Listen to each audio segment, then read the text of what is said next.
Most of the pick, we were already talking about the Bane threat. You know about the Lycan threat the minute Drought comes out. I think that, honestly, 1W's gotten everything that they've wanted out of this draft, and it's like, I don't know, it's just this sinking feeling I'm getting watching this is, for a team of LGD's caliber, I also feel like they're... Enchantress is interesting. The enchant of the wolf in the lane can maybe give them a little bit of the oomph that they needed to win the trades, because oftentimes as a 5 you're dealing with the 4 plus 2 wolves. But does that mean you want Enchantress as the 5? Yeah, 100%. I want the Enchantress there. I wouldn't see any other reason to pick it. What do you think, Mara? I agree with you for sure. And oftentimes when you look at Enchantress, the way that I perceive this hero is that what can she do for her mid laner more than what she can do for her carry. And obviously you need her to give Yuma the best start that he can have, but she's kind of something that needs to go mid. Take Invoker's Tower, kick him out early, come with like a Centaur and gank him, anything. Because if you're not getting a successful mid rotation out of Enchantress, I don't think she gives enough versus the heroes on 1W. Like, she's not really... The dispel that you get from Enchantress isn't really good for anything except dispelling like an Alacrity or something right now. Yeah, for sure. I'm wondering if we ever get a Faceless Void. If there were ever a Faceless Void game... You think this is it? No, it's no, a it's Kez. Kez.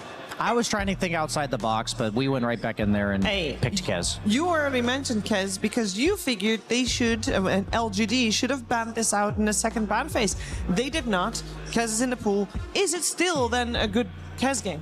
Well, yeah, Mira mentioned earlier, like, when you have the ranged mid, you know, you want that melee playmaker, and that was why Kez came into the conversation, and so I think the mistake we saw from Vici yesterday was picking a ranged carry and a ranged mid, neither with stuns, and I think that these teams like 1W don't make that mistake. So they've got, like Lycan and Invoker, they're pretty greedy at the end of the day. Like, they'll come online hard when they get there, but having a carry that's going to put pressure on the offlaner, that's going to take part in these early skirmishes with like an early Mage Slayer, it just rounds off their draft quite well. Yeah, there's definitely like the fear of taking it to late game in a slower game versus 1W. They've shown us time and time again they're the best team at slowing it down and playing the macro game. But something LGD has this game that they didn't have last game is the ability to out-skirmish in those first 15 minutes, whereas they were uneven in that last game. But we know this Enchantress is moving mid, we know this Beastmaster is going to hit an early timing, and while Lycan does counter Drow in a big picture, she still has a good lane against him. So I hope that they can just use this, you know, South American magic, keep running at them while they can, and not give them that space to do the 1W and out-network you. It sounds like 1W is in a somewhat of a similar situation as what we saw from them yesterday, where they did have, once the timing was there, very strong timing, very scary. But before that, that is LGD's time to shine and LGD's time to put the pressure on. Yeah, it reminds me actually of the P-Vision draft yesterday with Lifestealer, where at like 15 minutes, it's not going to be specifically 15, but in that game, that lineup came on all at the same time and ran them over. I think if this game's like stable and even by 20 minutes, then that's what's going to happen to LGD. So that's kind of their time window to, okay, let's get that 3K lead. Let's make it difficult for 1W to play that map game that they like to play. They're going to have the Boots of Travel Invoker, Lycan Summons pushing lanes, Kez playing off map and hunting you with the Bane. If you're playing at that stage an even game, you're going to operate with no information. All of the heroes on the side of LGD have to be literally on the creep wave in order to clear it. They're very susceptible to these ganks. That's the point where I'm concerned, if that gets there. We got a couple of signature player-hero combinations in this matchup. The first that I want to talk a little bit about, as we are having a little bit of a tech pause, is the Beastmaster on Tai Long. There was, of course, earlier this year, there was a Beastmaster patch, and I know Tai Long is only 17 and he's only been in the professional scene for so long, so how can he already have a signature hero? It's because the way he played this Beastmaster. Super excited to see him playing that again. How does it lane into Invoker? Is it quite okay? He's gonna get his levels? For sure. I mean, that's the great lane for Beastmaster. Invoker is a hero that, like Brian mentioned, he needs to ramp up. He needs that time. He kind of gets his net worth lead from those Sunstrike kills on the side lanes, but Beastmaster has this point of the game where he's just tankier, he's outlast hitting him, and can get his tower. Awesome. We're going to see if he can deliver in this second game between LGD and 1W with Sunspam and Gezu. Thank you, Shiva, very much. LGD versus 1Dubs. We got game number 2 underway. I actually really like LGD's draft, I'm not going to lie. Okay, tell me why. It's cool. Okay, any real rationale or just what's cool? I just like the old combo of Beastmaster Drow on the same team. It feels like they push really fast. You got, fair. I mean, you have Whisper on Batrider, one of his specialty here. This guy's a complete now that's beast. a good reason. Yeah. I just like not even looking at the enemy lineup. I just like their 5 together. Okay, honestly, I think that's kind of fair. And also with the man you have on your screen right now, you know, they talked about Tai Lung before for the correct reasons. His Beastmaster is legit as hell. Of course, they did give up the Bezium Invoker, which is, that's his Sigi. But Beastmaster can take it to town on Invoker in the mid lane. You absolutely dumpster this guy in the lane. Invoker has no ways of clearing out the boards. You can outlast hit him. They also talk about what Ench loves doing is collapsing on the mid lane. So that's absolutely what I want to see them do, because other than that, 1W you have really good scale. Kez, Lycan together are very strong. We talked about it yesterday. This is, I think, currently the best hero you can wolfbite later in the game. And trust me, you don't want to play against that. Yeah. You die in half a second. Yep, I can see it. Yep, and you might. See how fast 33 wants to itemize for something like that. I mean, is that... You go Helm of the Overlord, and then what? Nah, it's going to be Helm of Overlord, and then you always go AC. First of all, AC is way too good against the Radiant draft. It's also very good with your own draft. Then you can look if you want, like... I think a BKB, but I don't think that's that good. So it could be like a third item for him in this game. But look, so Whiteman already got a wolf kill, I think, early in the mid lane. And he de-warded an Observer Ward just now, which means a little bit of an advantage there when it comes to the early XP. This is very interesting, starting Ahri in the mid lane just to like clear out the double boar timing. Super cool play. And he gets rid of one of the boars. Yeah, and most importantly, they got rid of the one that was freshly summoned, which means this one is timing out. So actually the worst timing of the entire lane, they kind of skip by doing that. That's ultra cool. You see the kind of ramifications they had. I mean, they did have to share some XP. I'm not sure if that matters that much, but... Not as much. I want to see how long Ahri lingers around, though. I don't think he should stay for too long. Looks like he is making his way down bottom now. But yeah, you talked about the Whisper Batrider. Absolutely one of his ultra signatures. Pure. Is he dead here? Sunstrike's going to hit the Olocore. Pure going to try to turn this around as the first blood goes the other way onto Whitemon instead on the Bane. Man, that was such good pressure. If that just didn't turn out to be a kill, like it would have been so nice for LGD and Whitemon level 2 with the early Observer he killed. Whisper. He's got a Fairy Fire. Okay, Whisper. Who's winning this? Flamebreak is there, and he goes down to Whitemon. A double kill for the Bane. I thought there was something I didn't know. Like, what is he going to do? He's going to pull something. No, he just died. No, he just dies. Yesterday, Whitemon had a triple kill to start the game. Now he has a double kill and an Observer Ward kill straight up to start. Not bad, not bad. Yeah, there's a reason that this guy is considered one of the GOATs. He's top net worth right now for his team. Okay, well, Bane can do a lot with that, I'm sure. Yeah, definitely a good start. He's level 2.5 at the moment. Which is pretty nice. Of course, 33 doing 33 shenanigans, pulling creeps in front of his tier 3 tower. But to go back to the draft, I did like the Ench pick quite a lot. It's a cool answer to the Lycan in the lane. Of course, you can always take over one wolf. You're also one of the few supports that you don't really just get destroyed by a Lycan, as most supports just suffer from that. Also, nice little courier kill. 33 did not communicate. It was no. There's an Enchantress there. He's about to get a CS, okay? That's what the brain power is focused on. That's true, and the lights. Of course. Let's see what Whitemon can do with this little level advantage here. Whisper.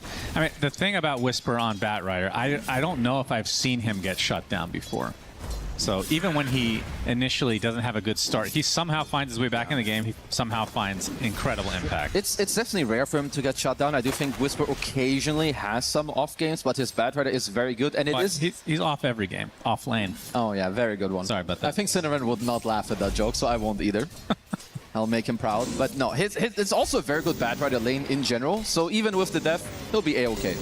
Who had first blood? Bane Elemental. Okay. Took you a while. It was only one guy who got the kill. Okay, Brain Sap. Yeah, speaking of Brain Sap, Pure. Okay, we're going to see the Flame Break on the Whitemon, burning to a crisp. Whisper wants the kill. He'll get it. It will cost him his life. Cog's very close to saving his teammate, actually.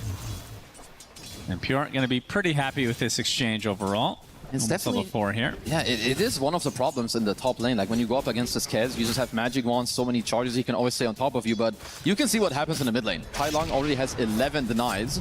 That's Pure. It's going to take it a little bit here to steal the core. 22-11 versus 11-2. And that was with him starting the first wave with 0 boards because Ari started there. Yeah.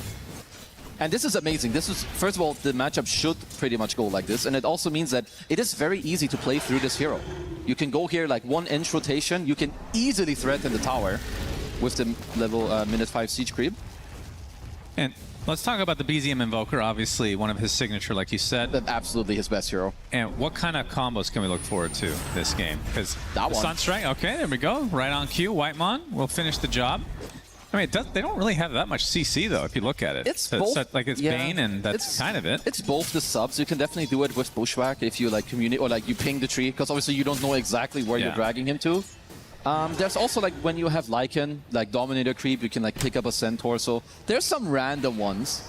And then, honestly, this guy is so good, at some point you don't need a setup. Obviously, it helps if you have it. Yeah. But he will hit the ones that you wouldn't expect him to. As we have a little gank here from the Mud Golems. Ari's going to help out as BZM will take the heavy damage. He'll be rocketed as well. Tylon trying to create as much space as possible to do some heavy damage to this tier 1. Yeah, they're being ultra aggressive, but also perhaps a little bit early. I think you kind of want to time this with your level 5 siege creep and also make sure that both your cores are doing well in the side lane. Because look what happens. There's the setup with the Nightmare again as Whisper is going to take an Echo Slash and another death to his name. So 3 already at 5.5. This was a caster curse if I've ever seen one. BZM though, going to get some help from Ari as the Cog's not going to fully hit, so BZM does survive. But still a lot of pressure in this mid lane. Well, definitely good pressure. The thing is, though, they did pay with Whisper's life up top, and 33 is getting to recover down bottom. So I do like that you're putting your supports into the mid lane, but perhaps not the ultimate best timing. But let's see what they can make use of it here, with the 5-minute siege. What is this? 33 is always on some random side of the map. Anytime he's not given any kind of a lane, he'll make his own. Yep. I mean, Yuma has an incredible game, and he's TPing to shut down 33 here. Ends up canceling, but Yuma will force him out. Hello. This is why it matters a lot. First of all, nice block by KJ, but you need to pay attention to like the guy that you're looking at. Like basically 33 was paying full attention to Yuma the moment he stopped showing. He TPs out, but yeah, minute 6 tower gone. Alright, I'm interested in Dota. Dota's been always interesting. But they have been getting killed a lot.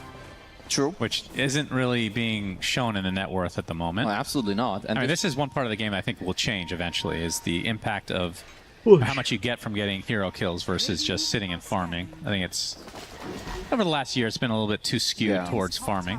It's also here, LGD need to be talking, because you need to understand this Wisdom Shrine is yours, the aggressive one. Maybe you can TP a couple heroes up top to then like kind of do both at the same time. Tai Lung is now here. Oh, Whitemon. But it is a Bane. Yeah, one of the best heroes for stealing his Wisdom Shrines are going to get a roar onto Kez, though, and that is a bigger kill than taking the Wisdom Shrine, I would think. Gets off the Nightmare, will TP out. Honestly, that was nicely done. And KJ takes the other shrine. They also got the bot tier 1. Honestly, these guys are having some really good movement right now in this early game. I'm very much liking it. You also gotta remember, like 33 was pulling this entire family around for 2 minutes. Now you have a double wave here with the siege creep. So that's a tier 1, 2 tier 1s gone at minute 7. Yeah, and some nice damage on the tier 2 as well. Whitemon showing himself. Level 4 right now. Yeah, tier 2 glyph. All right, Sunstrike. Nightmare back in. No Sunstrike to come until, unfortunately, Theolacor read the situation. He sure did. I mean, look at 1Dub's heroes. Like, 33 is farming his own jungle. Up, BZM, hello, Meteor. Yeah, Meatball will finish KJ off.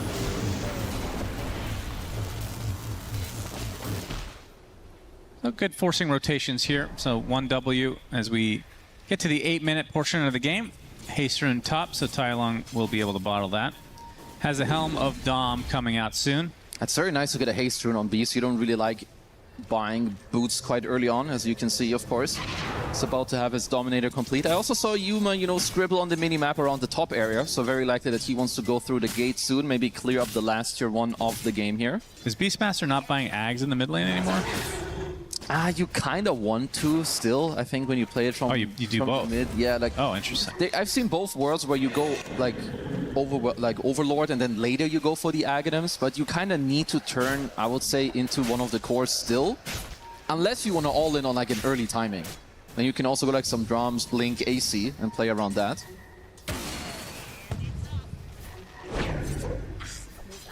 Going for some aggressive D-warding here by KJ. I like that. I mean, you can see 1W's warding. Like, this was this high ground here, then their own high ground in the triangle. Because they understand all this aggressive movement that will be coming out. How strong is Drow right now? Because the beginning of this tournament, everybody's thinking it's the best hero in the game, essentially. I would say she is an S-tier carry. She might be the highest on my list with Lone Druid. As why did you curse him? Yeah, good job. Whitemon getting another kill, as this time it is Yuma taking the death, as Pure on the other side. So both carries going to be traded across the map. Good turn kill here, for sure, by LGD. So nicely done by Thailand to immediately spawn the boar. Otherwise, you'd be greeted with a little nightmare from Whitemon. It's very, like, if LGD can hold their own tier 1 towers, it is infinitely more, like, useful and more important than taking the last tier 1 of 1W. If you can just keep their map small by holding your own tier 1s, it is so good for them. 33 with a shapeshift just to run away. So what kind of power spikes should we look forward to for 1W? Honestly, I think they're going to have to, similar to last game, I think you're just going to keep farming with a lot of your heroes. I mean, you have Invoker who's going to farm Meteor Hammer, who is currently in trouble. Yep, Yuma gets Tornado, but he's going to turn this around onto BZM with the help of Theolacor. Good ice wall slowing him down a bit. It's cogged up. We'll be able to get out, but that's actually enough, huh? No mana to speak of. Yeah, I would say for 1W, it's more about overall map play and splitting up LGD. Like, you have Invoker who's super greedy, Lycan as well. And without a good early game, like, this hero doesn't really do that much. And sure, Pure, maybe he can get a Mage Slayer, but it's all gonna be up to Whitemon and Ahri to help them in this early game and keep them in it. It's already a 3K lead here for LGD, as they're gonna take some stacks as well. This feels like something 1W are gonna need to do something about. Ahri aware of it, Whitemon as well. It's honestly very outnumbered. Difficult. I mean, these creeps alone are like about as strong as at least one of the supports. Tylong gonna force them back with the threat of the roar, and just like that, these creeps are gonna be mostly going the way of LGD. Ahri and Cup, they do leech a little bit of XP, but the gold is really what you get these for. I mean, honestly, what matters for 1W is just that their cores get to keep farming. So if you have to give up your Ancients to, like, basically give your other 3 cores space on the map, I think that's fine. Right now, I do feel like Pure's getting away with a little bit too much. Of course, they did take away the Ancients, but he got to push in the entire lane, which now means he can just farm his way backwards very nicely. So I want to see where LGD take it next here. Grip. BZM gets the Meteor, and they get the Sharpshooter as well. KJ, I don't think he's going to die 17 times this game. Oh, I think near impossible. Echo slash on the Tylong. We'll be able to walk away here. Definitely a bit of pressure that was dropped there. But of course, Tylong and Yuma still with absolutely incredible games. Yeah, Yuma is going to be going... So he has Yasha and then straight into Ags after. I do like that build. I think especially with you having like a good early game, you always need Falcon Blade, and I think then one of your next items should be either a Yasha or a Dragonlance, and then you can kind of decide. I do think there's a ward where you can go Specialist Array, but it is very, very greedy. So I do like that he goes the Ags next. It's lots of summons to deal with that you can splash off of later with your multi-shot. Definitely would like them to keep up the pressure here, and looks like they are trying to do so with a smoke.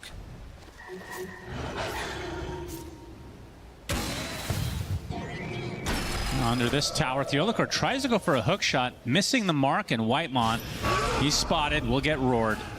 Should be the death of him. Yeah, I guess if they only lose him, then they won't mind too much. Of course, LGD are also okay with it. But let's just see how the map play does continue, because we have to think about it. Like 1W, you are always going to have double Forge Spirit around on the map. You're going to have at least 2 Wolves and always 1 Helm of the Dominator creep, which currently 33's creep is just continuously cutting the bottom side of the map over and over and over again. Mr. Tomato Man will have to give up soon. You can see the difference in farm right now between the 2 off lanes. Not that big of a difference, about 500, and that's pretty crazy considering 33 wasn't even in lane. Yeah. As Pure is going to have to use Raptor Dance to get most of the damage done here, but does have to be a bit careful. Going for their own smoke, they're accepting to potentially give up the Wisdom Shrine, but this would be a huge kill. Grip opens things up with the Meteor to follow and the Meteor Hammer as well. 33's like, I won't even right-click. No point. As Tai Lung Centaur just stunned. These are big kills right now. And of course, LGD are happy with the game, right? You have a 3K gold lead, but I do think there is a world at the moment where you can continuously pressure, maybe even take a tier 2. I don't really know what 1W would do if you're aggressively forcing. Oh, okay. Pure not going to get hit by it. That would have been the death of him. These are expensive. They're going to turn this around. Ice Wall with the sharpshooter as well. Pure not going to fall here. Meteor Hammer was going to miss as KJ does have the heals up, and of course the untouchable making him incredibly annoying to kill. Can count themselves lucky that they lose only one hero there. And the first 33, no, he's Whisper, dead. Okay. 33 gets run down. Very, very slow young man. Okay, that's a good entry to the game here for Whisper. It also gives him his Blink Dagger, which it should vastly change how the game can be played now. So it's not only going to be on Theolicor to try and get the map play going and some pickoffs. He is the highest level by a pretty large margin in the game. So he fed early, and he's come back with a vengeance. As KJ is going to get Raptor Dance into death, but the Primal Roar is really what Tai Lung was counting on towards Pure. And they get the more valuable kill of the two. That was definitely very, very worth it. As Tai Lung gets to show off his Helm of the Overlord. 4K lead now. Good Ice Wall into the Meteor Hammer. And Black Dragon will fall. It is a lot of gold. Cannot underestimate it. Still sitting at a 3K lead though, so LGD are very, very happy. All right, Whisper, let's see it. Going for the gank on to that creep from 33. Just dodging the gank himself very narrowly. He doesn't have very good posture, you can tell. That looks very uncomfortable. He probably has very tight shoulders. He's been, just like you. I would know a thing about rock that. Hard. But he's been playing like this for years. This is how he gets in the zone. Guess it's my shout. Tai Lung, top net worth in the game right now, having himself a free one for the most part, which is creating a lot of space for Yuma. Yeah, I also think he will keep it that way as they find Ahri. Very nice. Absolutely a freebie here. So Whisper, I think he was 0-2 to start, if I'm not mistaken. 4-3 now. Nice, been having a lot of space, making use of it right now. And with those drums, with these creeps, gonna force out the fortification on this tier 2. Yuma making an early push for himself. Dragonlance in tow. Should be a tier 2 gone, especially with the Ancient Creep helping him out. He does have grip. Gonna start out with the Nightmare, back away. Yuma looking for the catch, but he's already ran away.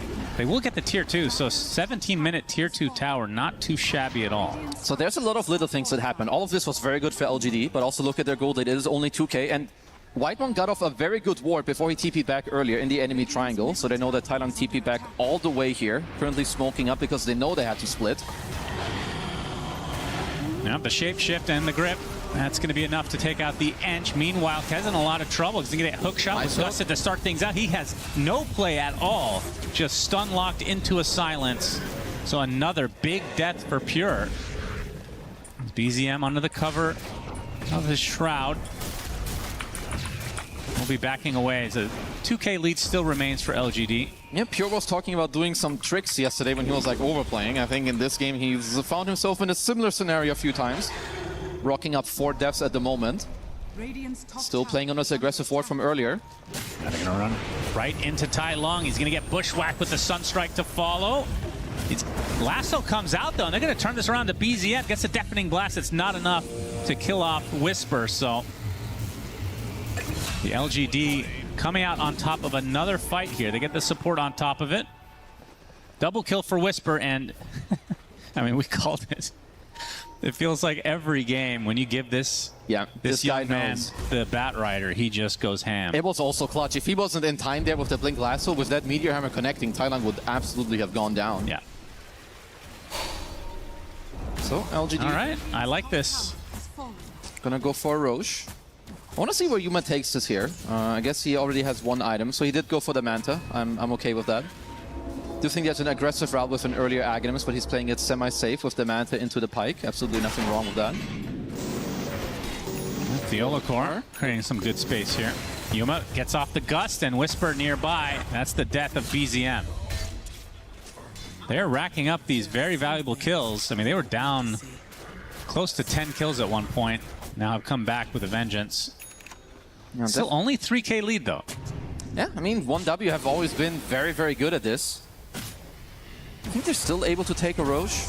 Should be like fast enough. I don't really see 1W doing too much about this, so they're just gonna keep vacuuming up the whole map, get everything that they do need and want themselves. Now Whisper finds himself a little solo. Whitemon burned to a crisp again. So yeah, will be the first Roche of the game. Sunstrike, a little bit off the mark. Good attempt though. And Yuma rewarded with the first Aegis here. Okay, so let's see. The thing that LGD definitely want to keep up is continuing to pick off the important heroes, which absolutely are the 3 cores. Like if Whitemon and Ahri are going to take some deaths to their name, it won't really matter all that much. But seems like for now they're just going textbook style. Tier 2, and to take the outpost, you get the Roche, you're going to get the Tormentor. But 1W, of course, they're going to know this, so they will make some of their own moves. Hard catch though on the Bad Rider. 550 movement speed. While this is happening, Tormentor for LGD. Sunstrike very close again. Man, BZM. He's on the close calls. This guy knows his Invoker. KJ will get his shard, so we're going to get to see some Sproink action. Always like that one. Sadly, it's been nerfed so many times. Used to be the Ags, though, right? That was very long ago, but yeah, it used to. Hook shot. Whitemon. Another easy pick off for LGD. Starting to gain some momentum. It's definitely all them. Like, they have all the control on this map. You still just see 1W. What they want to play for is continuously get net worth, try to split them up, and then look for their own pickoffs. But LGD for now, not giving them any chance. And honestly, I do like if they just look for a force. Like, even if you end up hitting the tier 3 for a bit, forcing some heroes back. Definitely wouldn't hate it. We've seen a lot of gems picked up this early on. Like a 21-minute gem right now that's coming out from Theola core. I like it a lot. Oh, poor Farvon the Dreamer. Actually will survive just barely. Don't feed that shit. Bring him back. Very now nice. BKB for Tai Lung, so items starting to come in pretty fast and furious. I think he's a happy boy. Wouldn't mind if he either goes for like maybe a Blink next on the Beast as well. Like at this point when you think about it, 1W are never really interested in 5-on-5ing you. So you have 2 routes of itemizing. You either itemize A, items that allow you to go high ground and just end and force, or B, you need items that help you play the map because you know they're gonna just jerk you around. So Gem is a good start. Secondary now, movement speed. Any items that help you catch them is amazing. Dire's middle tower is under BZM looking for an opening, shadowing Pure at the moment. This is while another tower will fall. And Zuma not scared. tower has fallen. And that's all the tier 2s actually. Yeah, but I do want to see where LGD take this because killing these last tier 2s, honestly, it doesn't really change the game. If 1W keep getting the space on the map, they're quite happy. Well, they'd love to burn this Aegis, still 2.5 minutes to go. What would matter more right now for LGD is getting kills on the course or threatening the high ground at some point if they find a good way to reach it nicely. Because you can tell that 1W are just trying to be pesky rats by cutting some waves here, pulling some waves on the other side. Yeah, Farvon going to lead the charge here on the tier 3, but Bushwhack, Sunstrike not there, not mattering though. It's considerable damage to this tier 3. Yeah. They're gonna have to respond at some point. Can't we heal up Yuma, like bring some Ench, you know, give him some Nature's Attendance, heal my boy up? Seems like they don't really care. Just hitting up this tier 3 tower with 600 HP. And for 1W, are they waiting for something specific before they're ready to fight, or? Honestly, they are happy with every time that they're given. But 33, he's closing in on an AC, not too far away, as Whisper. He's eyeing a bigger got prize. the blink, lasso onto Kez. Pure gets hookshot and gusted, dead to rights yet again. Buys the BKB after death, and now Whitemon will be the secondary. Will be burned down by Whisper. He's on a wicked 6 streak now. Very good plays by them. Looks like KJ found himself somewhere else in the meantime. Nice force off the shapeshift here by Tai Lung onto 33. And 33. His birds are going half. Considerably. Axes come out, not enough. Oh, and the rocket. Who's old? He'll be fast enough. He has Assault Cuirass now. Yeah. It's and kind of will crazy. be Ags next, so Yeah. we're going to get to see that. It is crazy that it's only a 2K lead, because it is all LGD throughout honestly, the last 15 to 16 minutes. If you ask them how much they think they're up by, what do you think they'd say? I don't think they'd say 3K. I think they would say 5 or 6, but not more. Yeah. Because I think they can tell that the 1W, while they're owning them, they have been getting away with some things on the map as well. Like, I'm not going to lie, I think the AC is a huge power spike. And I don't really see 1W wanting to fight until, like, if they're allowed to farm without needing to go back to the high ground to fight, they will be okay with it. Well, no power spike coming for BZM quite yet, but 33, you talked about the AC, and Pure, he has BKB.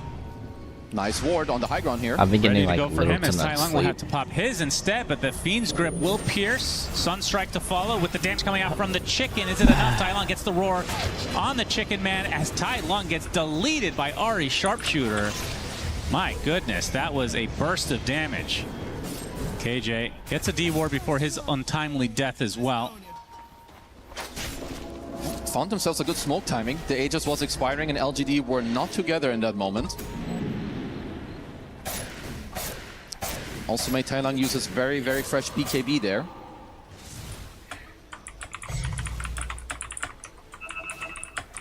I feel like this second Roche is going to be very, very important. Yeah, look at this Sharpshooter. Looked like he was going to be fine. It was the boomerang into Sharpshooter. Oh, yeah. Yeah. Didn't realize he had Shard. One of the more effective shards for supports in the game. Yeah, no, it's a very good one. I think also like spell damage overall is very nice to have. Spell amplification, you've got the Invoker with you as well. But Pure also very much racking up in the network as the game is nearly even when Yeah, you're looking. it's felt like he's died a lot, but he's still not that far behind first place. I'm still trying to learn Dota It's definitely the type of play where you It's can just tell so that 1W, interesting to they're watch just splitting Dota. 3 Sorry cores if I'm on really the quiet, network, and guys. LGD they're grouping on her. Yeah, I just really want to learn Dota. It's so interesting to watch, and on top of that, like the players and the people are into it. Dang, dude. Trying to save Pure, but They make it so out of fun. position. Yeah, Whisper beyond God, like he's like, well, if you guys ain't doing it, I'll do it myself. Right. BZM gets the cold snap onto Tai Lung. Sunstrike not gonna hit, has to force the BKB. Honestly, it's crazy damage. The fact that he like threatens a kill on him like that is kind of From that nasty. far away, there was not that much commitment, really. Yeah, he's Tower is under attack. very close to getting his Lincoln Sphere. So, obviously the Roar and Lasso, the two main things that you'd love to block. Yeah, it's absolutely the best ones. And they don't have the best Lincoln's breakers, like some long-range stuff as KJ. Oh, He got bursted out of this Damn, one. deleted. Sharpshooter Sunstrike will definitely give you a lot of damage to your face.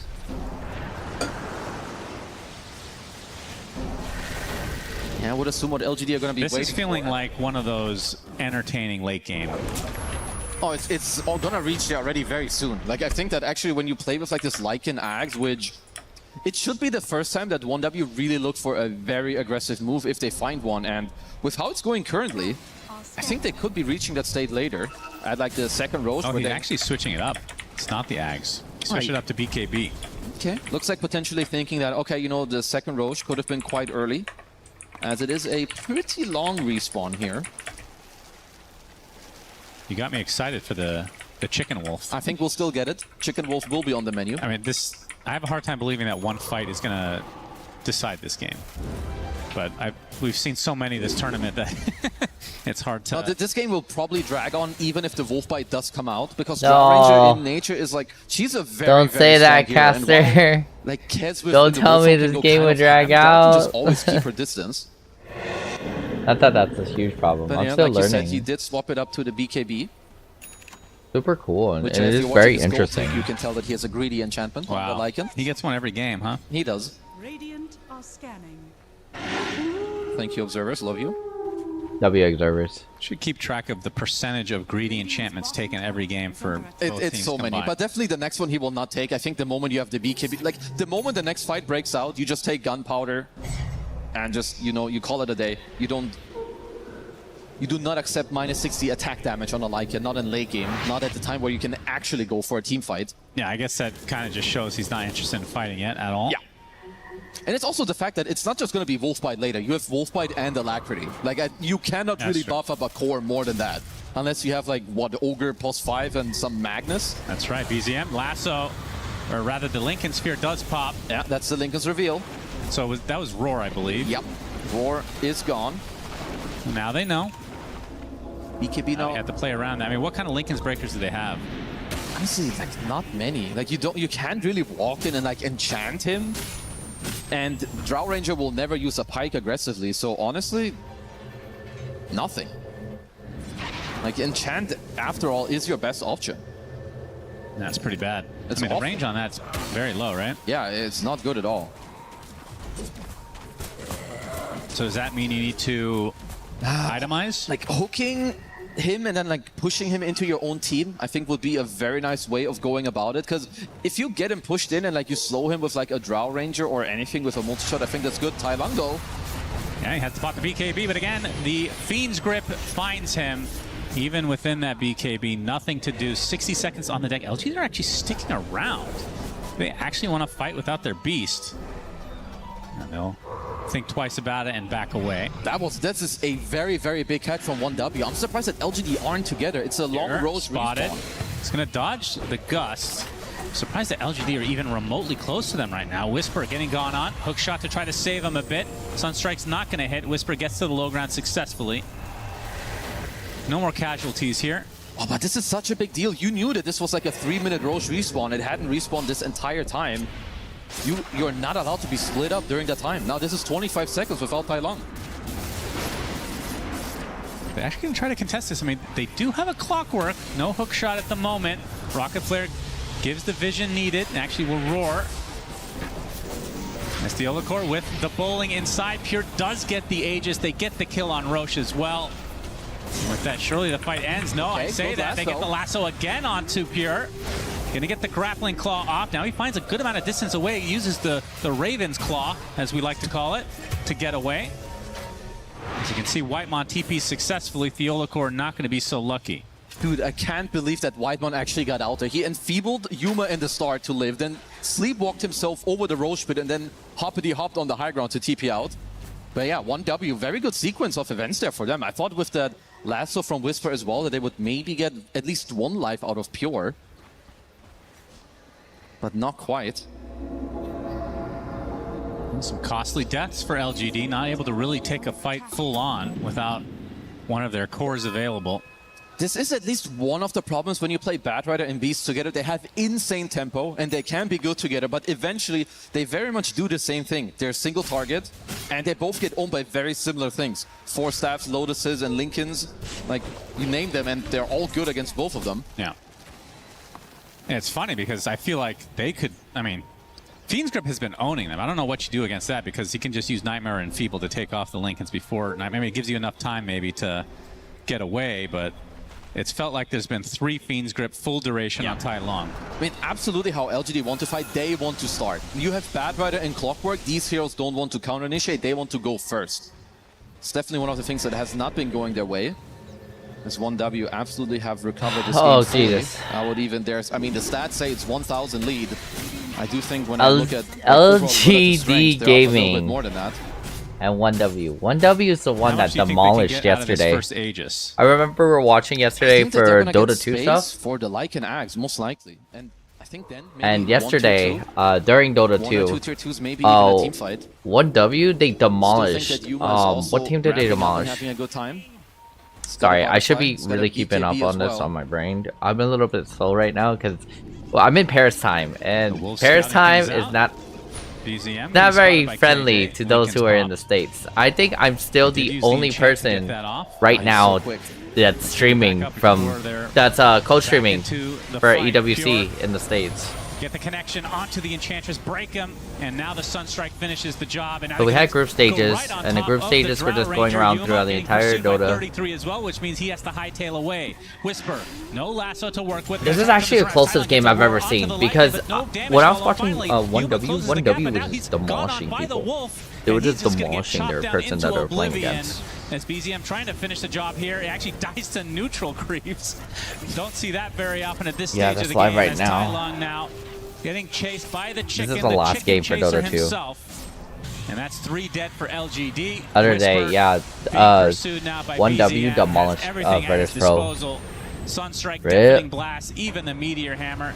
Not going to hit, but in the tree line. Are they pretty high? I think they're pretty high. Yeah, they're pretty high in their entire group stage, being 4 and 0. TP available though, so Whitemon is coming to cut him off. And they're fighting LGD Gaming. They're about 3 and 1. Man, he's beyond godlike, so this is even a big streak. Boom. Oh my gosh. Oh man, that kill pushed it from 4 kills. That pushed it from 4K to 7. It's just so interesting to watch Dota 2. Defense of the Ancients has always caught my attention.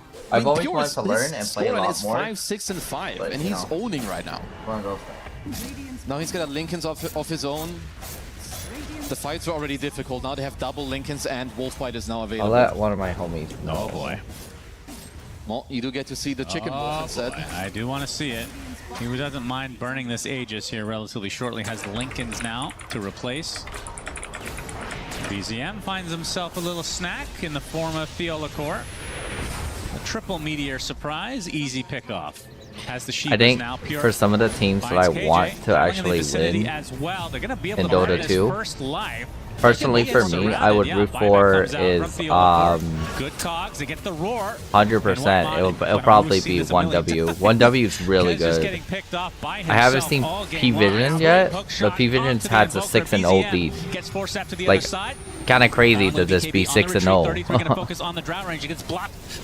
Team Falcons are also top. Enigma Galaxy is also on top too. Kind of crazy. So 33 gets rooted, has to pop his BKB now. Trying to finish off this Drow, but he doesn't really have that much damage to work with. Has to use that move speed to just get away. BZM, Lincoln's popped again. Trying to turn this around now onto KJ. Right now it's 1W. That's well game 1. Taking heavy damage, and they do get the kill from afar.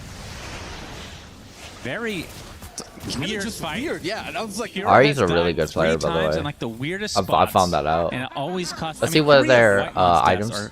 Pierce fault. Yeah, I'm telling you, like, 100%. Pure keeps talking about these tricks where he's like, I playing don't know, support, man. I just end up 15. somewhere I'm not supposed to be, and We got, it just keeps happening. dude, but oh my gosh, wait, hold up. Use of it. And you can still see they've got some The Radiant strength in their team, heroes, absolutely. which is LDG Gaming, Like, Yuma still, I think, so now they're ahead. LDG is is actually ahead in this one. Glacier with a full Daedalus, I think they still have a lot of Oh, firepower it looks like they're available. ahead. And I don't know, do still like neck the and neck, buyback that's for sure. From Theodicor. I think it's just make sure, solidify this play, that Pure goes down because he's way too deep. He better pay the price for a play like this.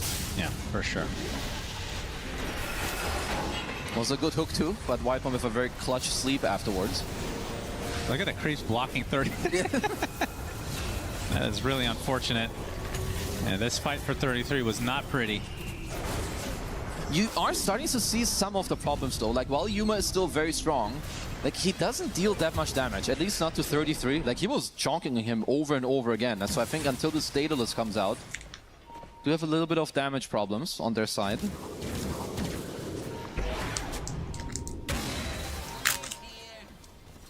I also like that Yuma did go for the Gust move speed talent on 20. So every time you see him Gust, even if it's on a BKB, it's just to make sure that he runs around hasted on the Drow. Maybe to disengage from both the Kez and the Lycan. You see Whisper, man, he is getting so fat now. Octarine Core, we hear the shape shift. Viola Core inside his own cogs. Look at that damage, insane. Here's Lasso, counter initiation, KJ taken out. As yeah, Pure, the chicken wolf with the real wolf trying to go on top of Tai Lung, but he pops the BKB, he gets to the high ground, and now they pop the Lincolns on Pure, they will retreat. So 2 supports dead versus 1. They did kill both the supports there. I want to see after like how they want to go about these Lincoln Spheres, because I think Whisper can still do a ton in this game. I mean, he would love to just go, I would say, like Ags into Refresher. Yeah. That goal difference is kind of big. He might have to go like a Lincoln's break on his own, unless you tell Theolicor, yo bro, you need to hook in, build a Force Staff, and like break the Lincolns for me. Because Yuma needs to be able to hit, so if heroes aren't going to be roared or lassoed, you cannot expect him to kill them. There's just no way.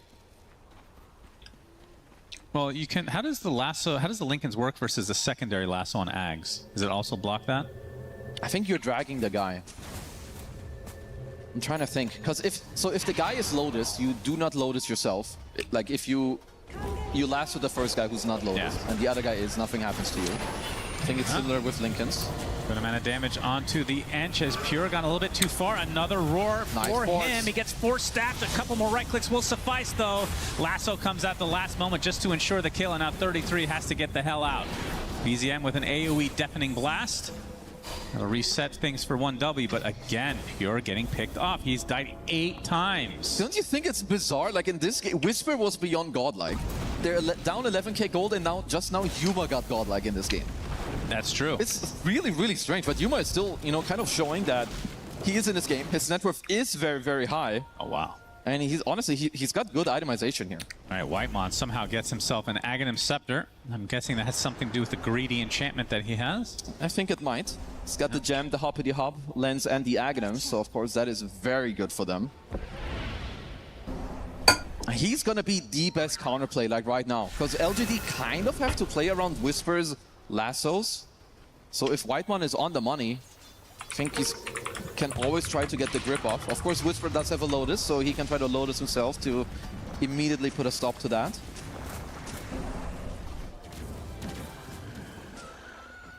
It's gonna be the Daedalus complete on Yuma. So eyes on the third Roche.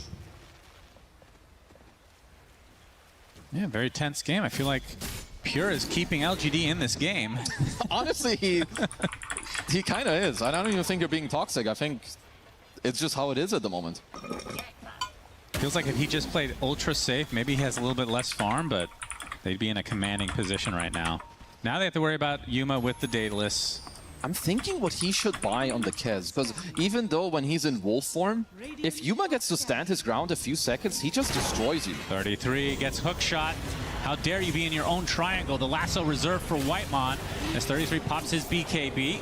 Turns the chicken into a wolf, but the roar is reserved for Pure as always. Meteor Hammer to come as well. Pure trying to get off the Raptor dance, but he dies again as Yuma now chased by 33 finally. I would think 33 can get the kill, and that's a godlike streak ended. Now the combos coming out from BZM on top of Whisper, completely out of mana as 33 still in shapeshift form. He'll be able to get that kill thanks to the cold snap. That's 4 dead for LGD. It cost a buyback coming from Ari. BZM is starting to cook. Now he's beyond godlike. Like, we're just trading godlikes left and right on everyone. Also 33 got himself an NKB in this fight as well, so it's going to help them to deal with the Drow Ranger. I mean, they're doing so good at dealing with, like, Pure's Kez, but there's still... Is he even the problem? He, honestly, with what you can see, he's not. You have Catalyst on the Invoker. BZM's running around with 9,000 gold during all of this. What the hell? Like, they're doing a good job when it comes to this, but you can tell that at this point, Yuma still has a little bit of problems, because look at just it. Both supports just evaporated to random AoE Invoker spells. And yeah, it's just difficult for him to run away. Maybe a Silver Edge eventually for him could be good, but it's difficult. He needs to do so much. He has to stay alive and kill everyone. Man can only do so much. Now, only his 3rd death of the game. Yeah, this is turning into the Invoker show, though. Oh, it is. I mean, honestly, it's about time. It's 40 minutes in the game. I think Still BZM has 7,500. Yeah, so he did finish the entire Hurricane Pike. He's gonna swap out the Meteor Hammer. Looks like he's got a Hex for now, and then I think later you can go for a Refresher. Roche number 3 looks to be 1Ws unless LGD can snipe it. So Aegis for Pure, I mean, that's surprising to me if I'm being honest. I feel like it makes the most, he needs it the most. I feel like BZM just doesn't die. I mean, that's true. Yeah, BZM has died twice, but now the focus should be on BZM and not Kez, surely, from LGD's perspective. Yeah, but then maybe that's actually the problem. Like, if they get to put it like in Alacrity on him and he's in wolf form, he should be able to shred these people. I think the problem for him is Yuma still destroys him. He has 0 armor against Drow, unless he's next to Lycan, who feeds him the AC aura, but that's about it. 15k lead here for 1W. Oh wow, even a full Parasma on Invoker. Kind of like that. Okay. So more armor into yourself, way more right clicks also. So opted to not go for the sheep. Yeah. I mean, he's got a Refresher. also for himself, refresher shard in the backpack. I mean, technically, they just have 3 legit cores on the 1W side. You also see Whisper, of course, still having a very good game. Got his own level 25 talent. You've got a lot of flame breaks going off. So Lotus Orbs also for 1W would be quite nice. Don't have any of those at the moment. How's LGD's high ground defense? It's very good. You have the lasso is crazy. Yeah, you have Clock and Bat. They're both very good. I mean, Bat is one of the best high ground heroes, both aggressively and defensively. And you have a turret hero in Drow Ranger. And she's ultra happy. You also get some attack range from your neutral. Glacier gives you more attack range. Everything is nice here. He actually goes for the Prophet's Pendulum. Yeah, honestly, I don't mind it. Just trying to stay alive to get out. Because the name of the game for them should be you win the fight either A, on a very good lasso, or B, because you get to kite out both the wolf forms.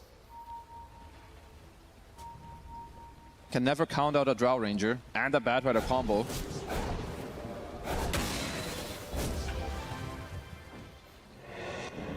.33 in the meantime.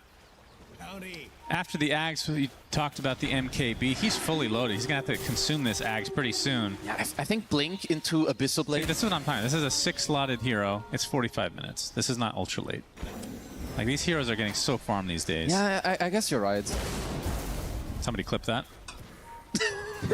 That never happened that Cinnamon called you right. Yeah, I guess you can like talk about the fact that maybe like eating your Ags and then having ultra big Blink, maybe that's like the ultra giga late game, but I feel like even that is not correct. Ultra giga late game is like maybe 70, 80 minutes. Yeah. It's when you just run out of things to actually buy. Yeah. I would assume that 33's next items is going to be you eat your Ags, you go Overwhelming or Swift Blink into Abyssal Blade. I think that's always very nice. Yeah, I feel like he's missing Abyssal right now. Yeah. I mean, that's definitely going to help him out. Of course, he sadly doesn't have a money hack yet, so you'll have to farm it. Well, they have all the time in the world. They are going to use the Wolf Bite, so we get the Chicken Wolf again. Whisper's actually going to jump in with the lasso, focusing on the Bane. Whitemon dead already, has the buyback. We'll see if he uses it. As Pure taking a lot of damage. Just random garbage here. As 33 is all alone, he's going to get roared solo. Pure's going to join him. As Whisper going to be the participant of a little right click from Pure. He's just going to run away with the grappling claw, though. They get the range barracks in the meantime. As Whisper, a little bit away from his team, he gets connected on the good Yules to dispel everything. Whisper now on the run with the Lotus, gets to the high ground just barely. Aegis down and out now. There's the hook shot, finding BZM. That's the biggest kill you can get if you're LGD. Pure grappling claws to the other side of the tree line. Looks like he'll get away. He's killing everyone. As BZM double kill with just the Forge Spirits. He's dead. It's like, whoa, he bought back, surely. Yeah, BZM is honestly just putting it in. Okay, got some cold snaps, some bushwhack, some random garbage flying out from BZM, of course, with the catalyst and 80 billion spells. But very nice hold from LGD, and you can see the continuous damage that just keeps coming out. Like Yuma 9k damage, same with Whisper. He's even able to pop out 6k damage. Like over time, these flame breaks with all his talents, they definitely do hurt. I like how the decals on the floor is the Esports esports teams. On Mr. Whitemon. That's kind of cool. Yeah, anytime the Aegis is taken out relatively early, we're going to see this get extended quite a bit. We see a replay of the initial initiation. That was a very good jump by Whisper. Now let's look at this double kill from... That's the Parasma hit that ended up getting the Whisper kill initially. Oh, I see. And then he barely got this stupid Forges off right before he died. I mean, these are like the small things that you can get going when you're really freaking good at your hero. The reason he's known for his Invoker is see the Blink hacks, but now, oh my god, the damage is overwhelming. By Yuma, he gets Yules, able to take off that Fiend's Grip, pops the BKB. He's kind of stuck in place as 33 is just pounding upon him right now. The Raptor Nets is coming as well. Yuma does fall. It's going to be at the trade of Kez as per norm. Tai Lung on the run. 33 will be exiting as well. And they'll go each their own way. So essentially it's a carry for carry. Hex finds its way to the Clockwork. 33 easy pickoff. Roche won't be up for quite a while. So what can 1W do with this? That is death number 10. on Pure. You could try to force a buyback, maybe. I think Pure will overtake Jingqiu from earlier. He's gonna have 12 or more. Unbelievable, and they might win. Yeah, I mean, what can they do? Like you said, Roche is not available. I guess you can just try to like close in the map a little bit, try to have the map in a good state until Pure respawns, and then play for the next Roche yourselves. I think Yuma going Satanic is probably the right choice. Like you see him in some of these fights as, okay, Jay, this is not a good choice. Yeah, he's in some trouble here. Not a good Wind Waker. Indeed, but Whitemon is there with the grip, Aghanim Scepter, mind you. And that's going to set up the easy pickoff for 33. I'm going to turn this around with the Bushwhack, able to get the break as a result. That makes the right clicking a little bit easier. And with that, that's an opening for the base. Uh-oh. Well, at least Tai Lung still has buyback, but this is 80 seconds out for KJ. And they push very fast. Yeah, you have the Creeps, you have Alacrity, Forge Spirits. You've got AC Aura, you've got Summon Wolves BAT talent as well, you've got some Alacrities, you've got Random Invoker full slotted. Lasso, there's the buyback onto the Beastmaster. They get the hook shot as well into the Roar, but the Nightmare's going to save him temporarily. Can 33 actually get out? He's attempting to TP in their base, right in their face, but the Wind Waker holds him in place. They get the Gust, they get the kill. So at the very least, it took a lot as the Rocket Flare, Tornado, that's enough to take out Clockwork. They get another stun onto the Drought Ranger. How is that up again? Was that the Refresher Shard maybe? And now that is a ginormous kill. 95 seconds, 1W is no in the Drows. lead. Pure 1W that focusing has on the advantage. Whisper. Pops that BKB a little bit prematurely. There's the hook shot. You see two inside of the cogs right now. Alacrity on the Pure. He's going to use that to do literally no right-click damage. Will Grappling Claw to the low ground instead. Taking out the Roche banner in the meantime. Get the Hex onto Whisper with the Echo Slash to follow. Pure finally doing some damage. Buyback instantly. And now Thailand looking for a Roar. Gets lifted into the air though. Wind Waker away. Now the right clicks will suffice as Pure continuing to chase. Better not go into the fountain there. There's the hook shot to save Clockwork. Whitemon in the meantime. Flame broken. Looks like he's going to burn to it. Chris tries to go for the Brain Sap. It's not to be. 35k lead for 1W after all of this. They get the top lane.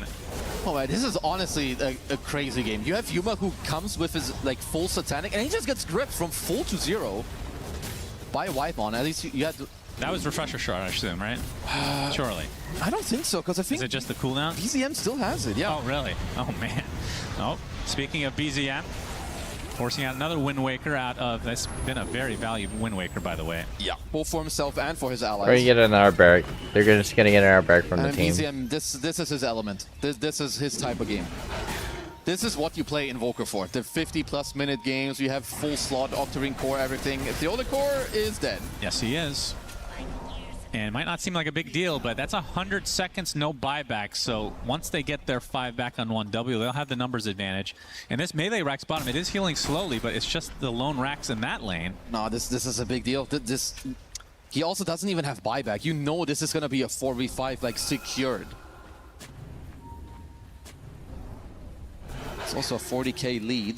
Don't know if 1W have anything else to wait for other than Whitemon respawning, who's queuing up a Refresher, and he's not that far away from it. Really? No. Chicken Wolf again. Yeah. 33 gets the secondary off. They're going to jump right on top of Whisper. Oh, he gets bursted down. Ari takes the kill. That's 2 minutes of no beast, no buyback. This is going to be mega creeps with this mid lane to come. And look at the push power of 1W. Buyback from the Ench, KJ. Only so much you can do. Have a chance to finish. Those tier 4s fall. Yuma they on have his a chance Glacier to finish. gets gripped. Yep. Do they have to Everyone's saying it's GG. I call it GG too. Kill, and that should be GG. Yeah. As it is called, 1W will 2-0 LGD. No, very nicely played. And I do think that while LGD did lose this game, there's a lot to learn from this game. They played 1W got out. Very good one. But I think from like this 15 to 25 to 30 minute mark, Good there game. has to be more punishment on 1W. They're so good at playing. I will be right back real quick. Really good games. Really good games. You need to be on your A game. You can tell that when you give these guys the type of Oh space, man. it doesn't matter that Oh, 1W. Every time I've been watching, it's always 1W winning. Beautiful like and performance. It's kind of crazy. They're just damn good. Very you need crazy. to be on your A game. Not to call people out, but yeah. Theolacor and KJ together, 0 and 27. LDG Gaming. You don't see that Rip. very often from them. Yeah, they did have quite a lot of devs to the name. I will say. I have to give a shout out though to Whisper. Yeah, He you're stealing owned that this from me. game. Absolutely owned. No, he owned. Like, sure, he had like 1 or 2 devs early on, but I think he held it together very, very nicely, even in the late game. Like, good jumps and everything, but you can see, you know, there's some overlap of heroes, there's very single target damage, but I think for LGD, just learn a little bit more about the mid-game movement, because I think that's what 1W showed you. The fact that they were 1W's like, great job, easy game. Never really bleed a net worth lead that much. You know, shout out to them, and that's what LGD can also take away from this game to just learn from it. Yeah, we've talked about 1W being maybe a little bit inconsistent throughout this year, despite having very high highs. They've had some kind of mediocre performances as well. This, so far, it's short, it's small sample size. They've looked as good as they have all year, and this is a great time to peak. Yeah. No, and absolutely. And I do like also that LGD, they found a way, you know, there are cracks in their armor. You know, when you play this Ench Beast into this Invoker, because it is a bold thing to give BZM this hero, but he was bleeding early on. They are very greedy, and you had a very good early game. So take the good things from this, and yeah, if you're 1W, obviously, if they can learn some things from these games, you know, Pure with some of his tricks, maybe a few too many deaths here or there, but overall, looking very sharp as a team. As long as the lights are turned down, 1W. Looking good. They are looking real good. BZM and company. I don't know. All right, is well, there another team that is that you've I'm seen so far supportive in of this tournament 1W. 1W has been pretty great. as well as 1W have so far? Probably from what we've Okay, seen. so P-Vision. all right, everyone, hello. So I'm not ending my stream, but I will be. Yeah, 1W just took this. They dominated again, 2-0. Yesterday when we were watching them against VP, they also dominated again, 2-0, which is kind of OP. We will be doing a small class session on EWC stuff. Why? Because if you didn't know, some people don't understand what the EWC is and what things are going on. So if you give me like 1 second, but yeah, 1 sec.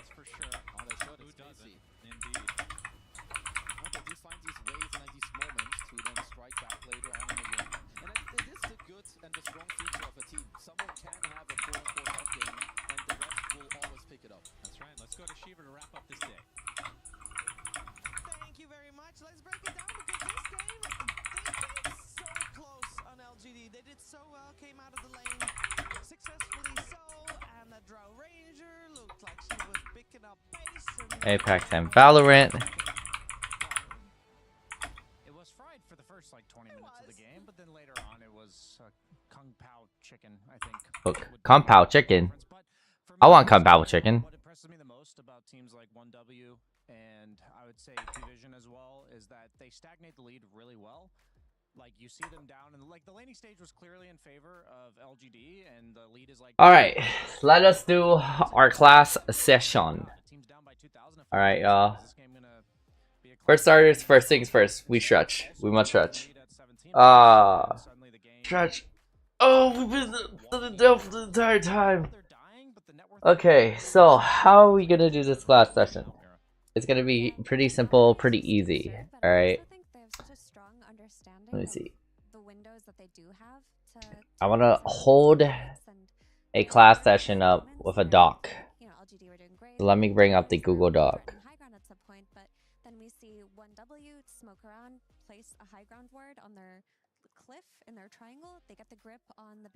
Or whiteboard. Google whiteboard. So we're gonna have a Google whiteboard or Jamboard. Ah, that's cool. All right, let me get my stuff situated. All right, I'm gonna move this chair aside. Okay, so I'm gonna grab a whiteboard. I don't know. Let me try to see. All right, whiteboard for free online. Perfect. Against a lot of teams, but not against 1W. Yeah, I mean, when the Lycan's jungling at level 3 and cutting creep waves behind tier 2 towers at level 4, and Invoker's getting pushed back to base at level 4 and losing his tower, yeah, most teams would crumble under these circumstances, and I think LGD did a great job. And then we're gonna share this. Share this board. For me, I was like, yeah, I think if they execute well, they could put themselves at the advantage, but I think the thing that 1W does to you is effectively say, Copy. said, we're gonna just stagnate the game, and then I don't know how we're gonna share this. I don't know what's gonna work. But if it works, it works. If it doesn't, it doesn't. Okay. And they punished it very well. Yeah. And does lead into a 2-0 in favor of 1W. It also means that for LGD that were 3-1 before the series, they're now 3-3. So that's a scary position to be in for Group D, the group of death, but for 1W it of course means that they are still undefeated.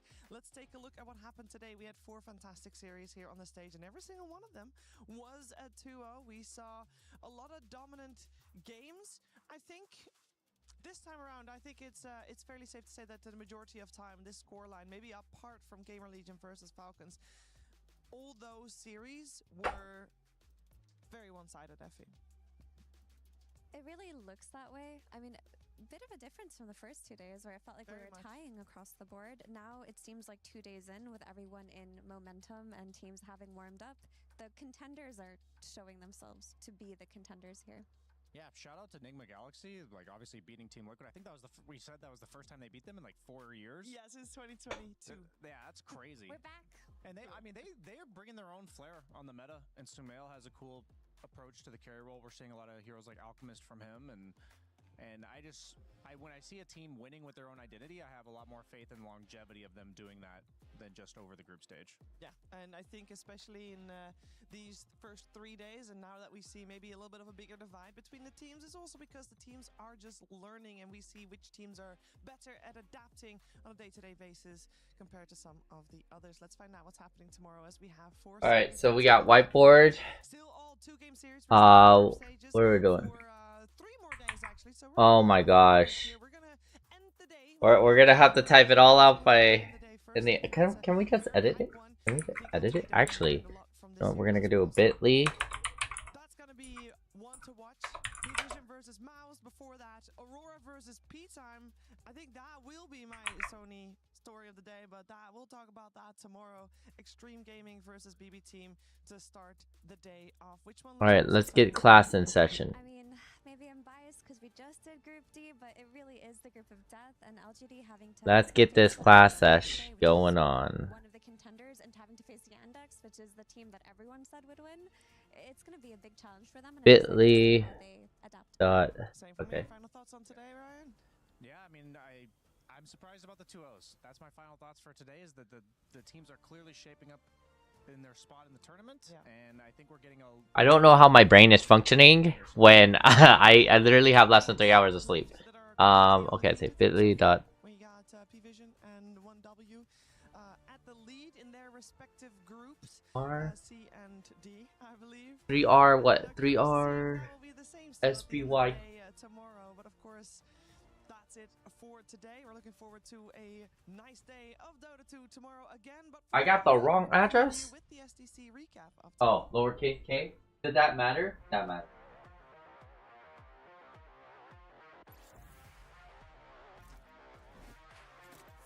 Flash.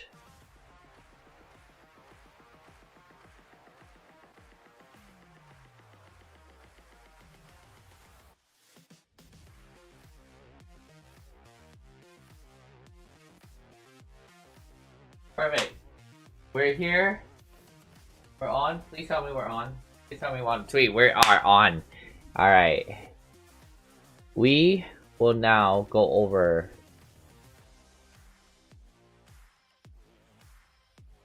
some stuff.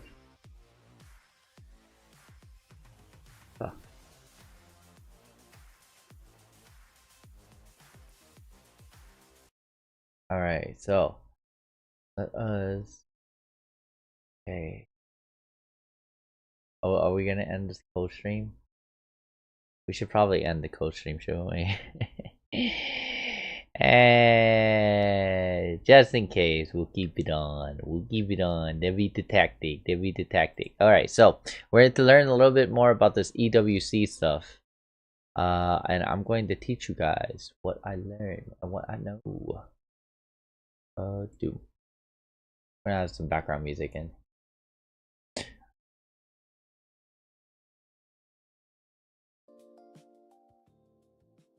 Alright. Everyone, welcome to class. Welcome to the EWC classroom training. I'm also gonna close my door. I don't want to be too loud. I don't want to be.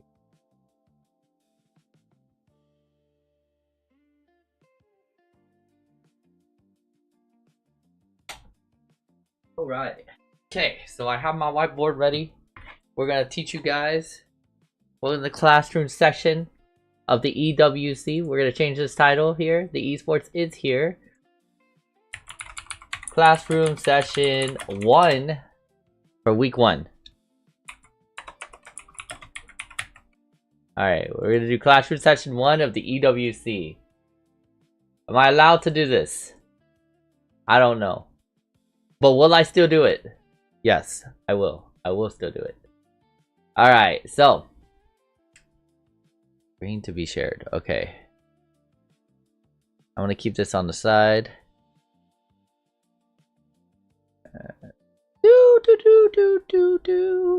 Alright, so I'm on the board now. Due to the strong way. Okay, I got some text message from Andre. Alright, so the EWC, the Esports World Cup. You're just probably like, what is that? I don't know what that is. It's okay. I got you. Today, I got you. Let me just green to be shared. There we go. Can we full screen this? Can we do some full screen? We can do some full screen, right? No. Whatever. No. Yeah. Maybe. Share board. Whatever. You know what? It's okay. All right. Let's try to see if this works though. We're gonna do marker. Everything flat. I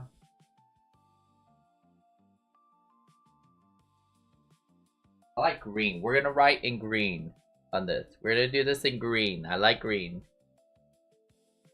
Alright, y'all ready? We're gonna put class. Okay, don't mind that. Okay, don't mind that. Oh, what?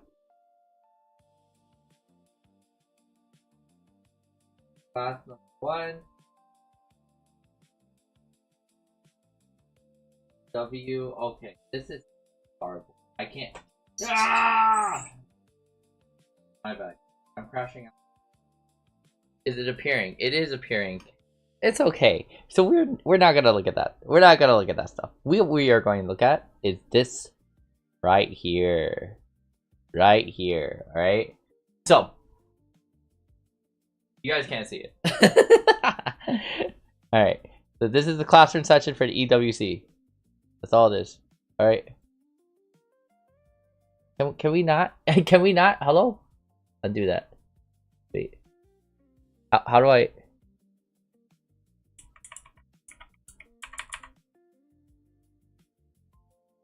Let me just move the thing.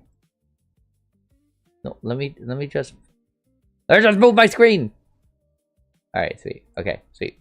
So EWC stuff like that. All right. Class session 1. I don't know if this is gonna work. Hopefully it works. I don't want to pretend. I'm gonna pretend that it's going to work and that you guys are all here. I don't see any of our views or anything like that. Okay, so EWC classroom. Why are we drawing this? Why are we drawing? Why are we drawing? Dude.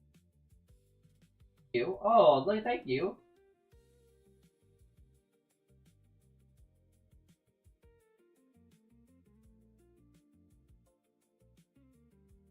Love it. Love it. Way better. Way better. Lovely.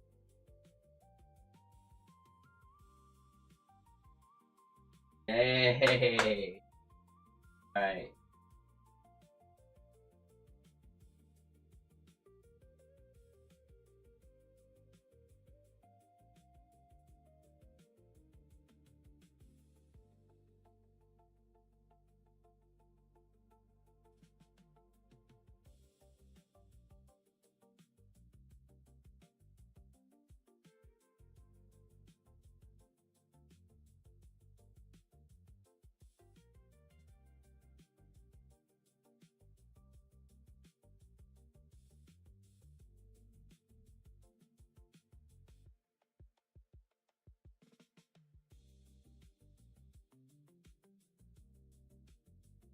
How do I scroll down? How do I scroll down? That is my concern. I don't know how to scroll down. I will tell you this though. That's not gonna stop me.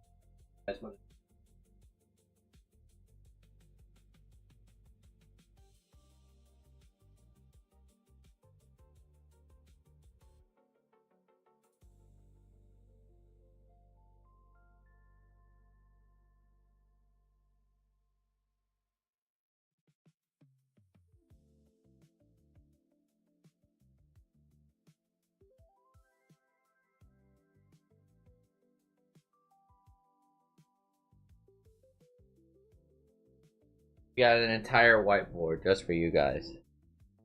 I did.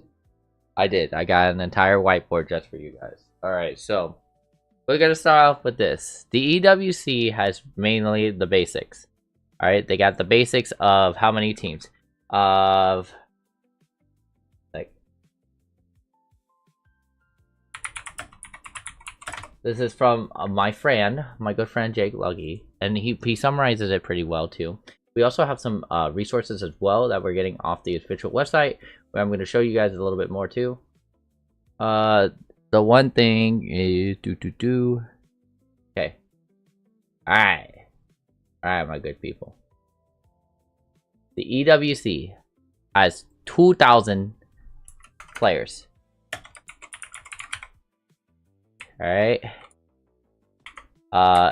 EWC also means Esports World Cup. And it's taking place in Paris. There's 200 clubs and teams, right? There is 25 tournaments in 7 weeks. I know what else. See, we got 2,000 players, 200 clubs, 25 tournaments in 7 weeks. Oh, and then the bigger one, $75 million. That's in USD. Prize pools. Which means they're split up. So you get $75 million. That's kind of a bit. And you get it all split up into different games.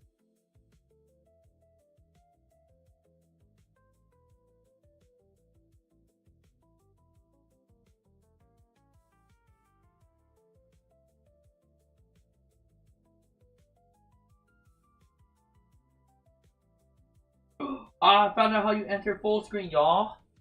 You click this button right here. Wait, that doesn't work. Wait, hold up. Wait, there we go. Full screen. Let's go. Let's go. Alright. So this is what the EWC is. It's also taking place in France. So let me see. How do we get France? I want a France. I don't know. You know what? We're just gonna draw it. So we got this. We need a line.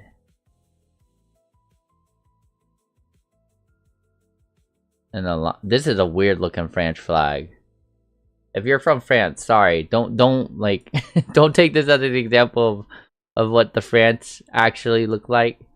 Just take this as an example of what it is. There we go. Boom.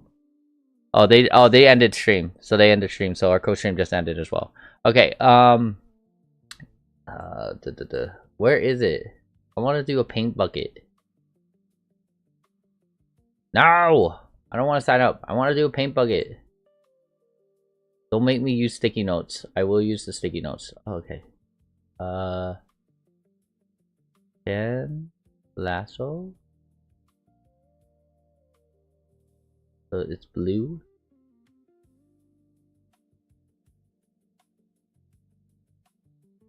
It's blue, white, and red.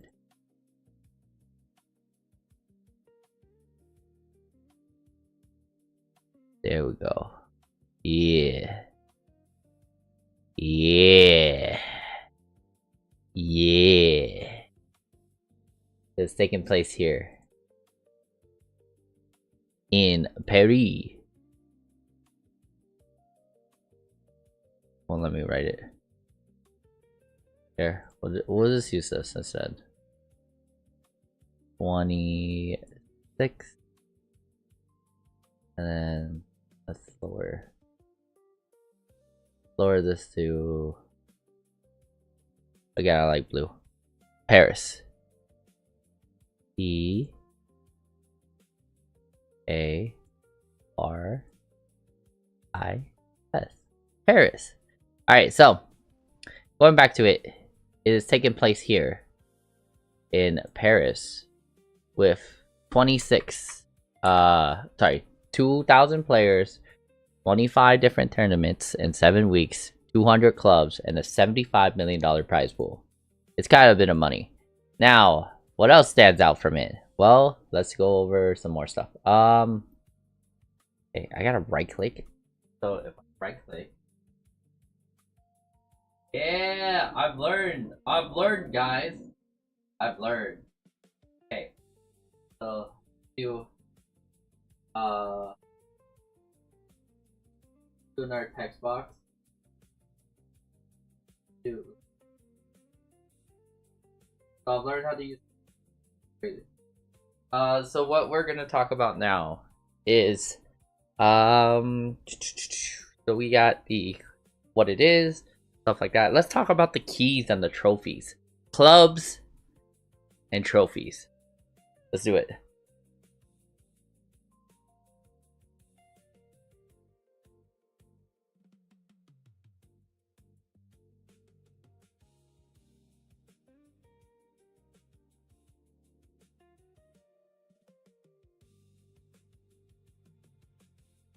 Use a different color. Want to use it.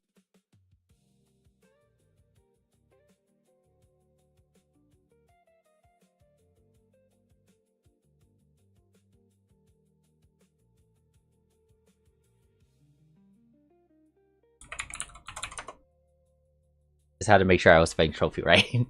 I'm not a great speller, okay? I just had to make sure I was spelling trophy right. A trophy one.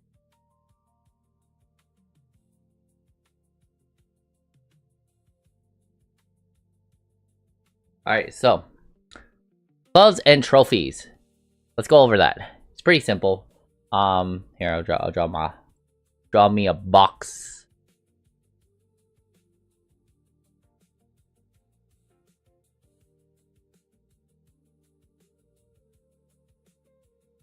Oh my gosh, that looks so bad. Then again, none of it looks really good either. Alright, y'all ready for this? Okay, so the entire thing itself. Oh my gosh, no AI bot, please.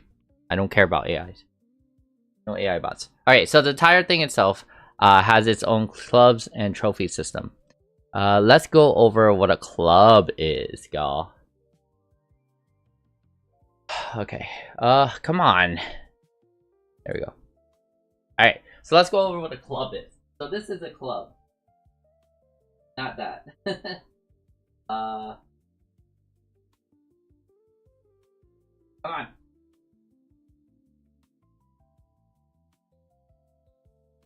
A club is the teams. That's all it is. All the clubs are professional esports teams.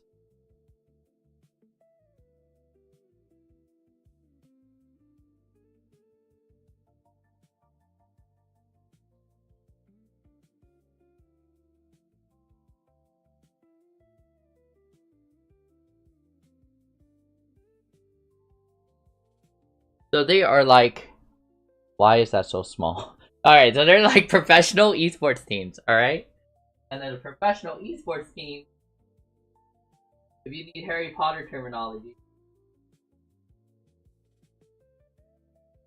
that is so small. I mean big.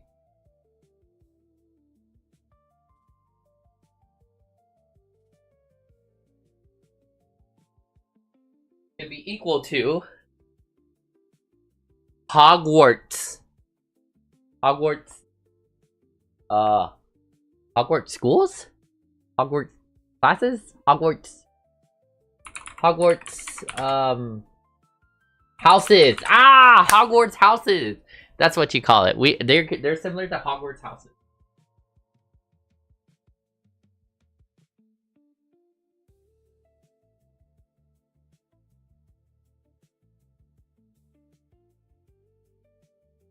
Boom. There we go. So these professional esports, not exports. Why is it saying exports? Why is it saying exports? I hate when it autocorrects it. On top of that, if you spell esports with a hyphen in it, you're dead to me. I'm sorry. That's not how you spell esports. You don't not do any hyphens. You never do a hyphen. Do you see a hyphen in Esports World Cup? Hopefully not. Hopefully not. Hopefully not. Hopefully not. Don't call me out. Don't call me out. Don't call me out. No, you do not. No, you do not. See, it is spelled with no hyphen. If I see a hyphen, I'm fighting. I'm throwing hands. Someone's catching hands. Okay, it is spelled like this.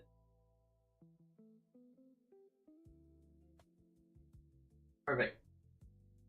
All right. So, if you want to think about it, professional esports teams are like Hogwarts houses, right? You got like your own houses. Here, let's do an example. Gryffindor. We all love Gryffindor, right? Yeah? Yes. I'm going to say yes. Right? Oh, here. Ooh, this is so cool. I guess we'll just copy this image.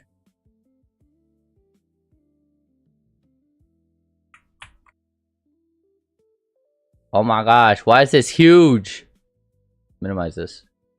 Alright, there we go. There you go. See? You got like the Hogwarts houses. And that equals esports teams. Alright, here, let's do it. Equal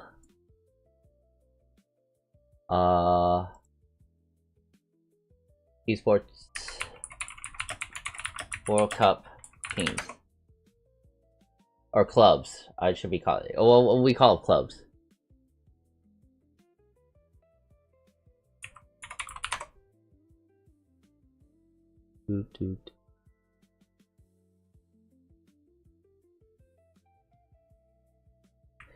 See, we call them like clubs. Easy.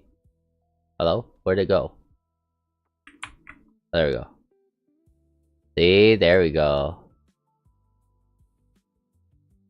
Hey, so are we following along? Okay, so when you win a game, all right, a win equals club points. That's all it is. So you get like house points.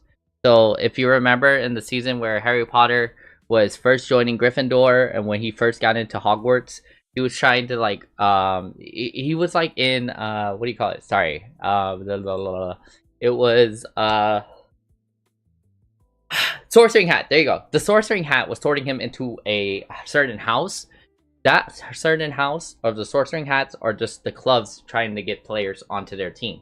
They hand them a jersey, like what this NRG jersey is, and then they'll tell them a bunch of stuff. Be like, "Hey, good job. Come over here," etc. Whatever.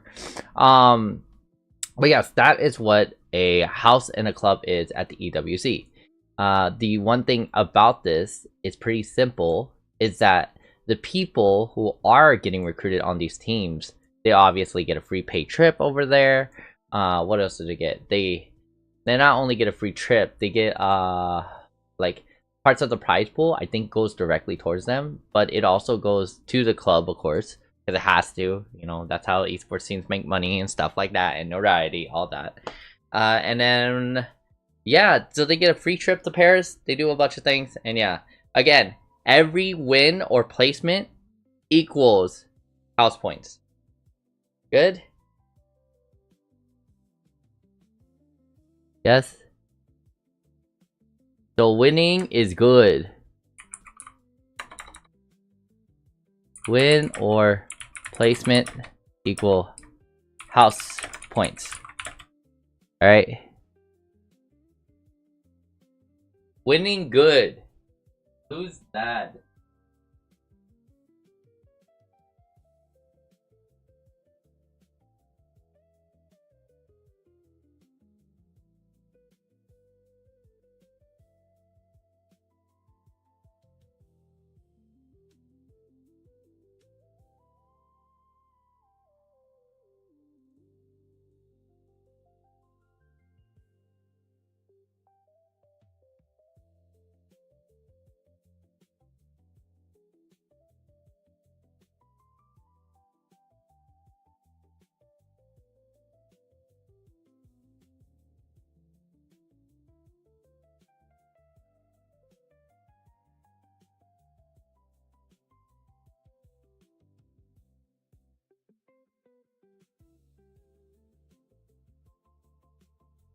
Oh my gosh.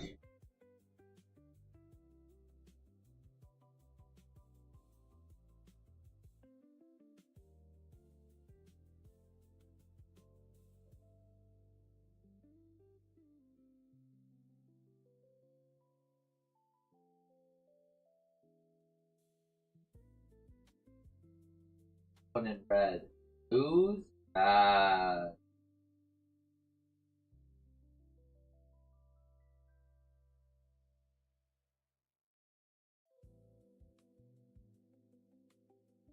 Who the heck is calling me?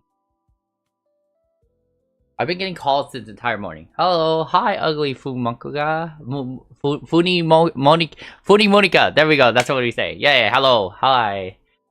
I'm still on Dota 2 for some reason. I don't know. Because I was doing EWC code streaming.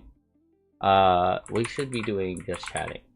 Because I am teaching you guys about the EWC stuff. Yes, Q. Good Q. Okay, lose is bad. And then we want to put, sad. Sad, man.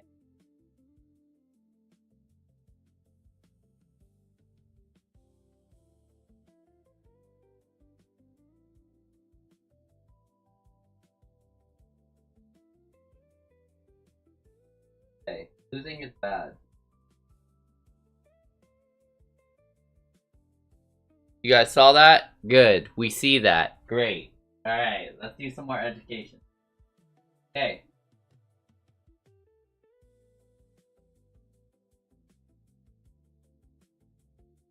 Alright. Now let's explain the super unique trophy system. It is pretty simple. And I will make it very simple. Alright. Every team gets a triangle. So all teams that qualify, because you have to qualify in order to go to the Esports World Cup, right? You get a triangle, right? So all teams that qualify, you get a triangle. Or if anything, to put in simpler terms, we're gonna do the word or. You don't know what a triangle is.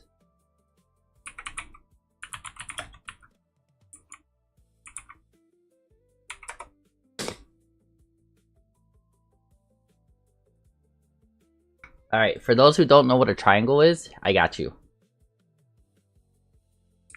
A Dorito. Alright, so you get a triangle or a Dorito. Basically, that's what it looks like, right?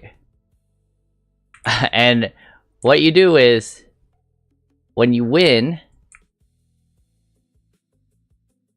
right? Win equals,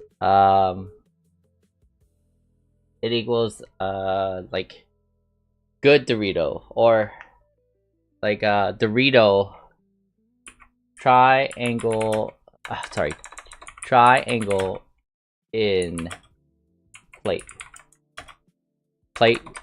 trophy. So you get it in the Esports World Cup. So the EWC is pretty simple. You get a triangle for when you qualify, right? And that triangle is also brown. I should color it brown. Yeah, let's color it brown.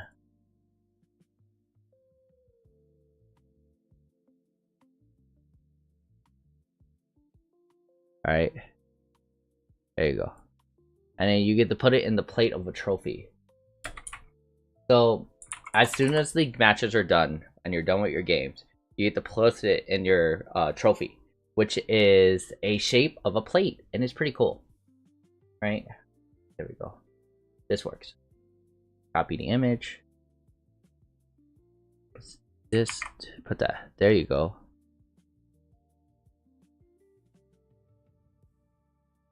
You put it in this. This is super cool. Right here. We're going to do blue. We're going to circle this. Alright, here. Let's make the circle bigger. There we go. And then let's do a curved line to show you guys what happens to it. Bubble.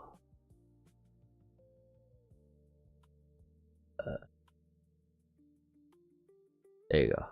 And you get to put it inside there, which is super cool. Awesome. But if you lose,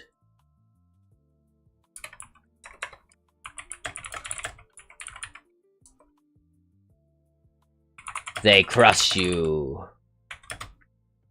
Yeah. So if you lose, they crush you. What does that mean? So let's draw a...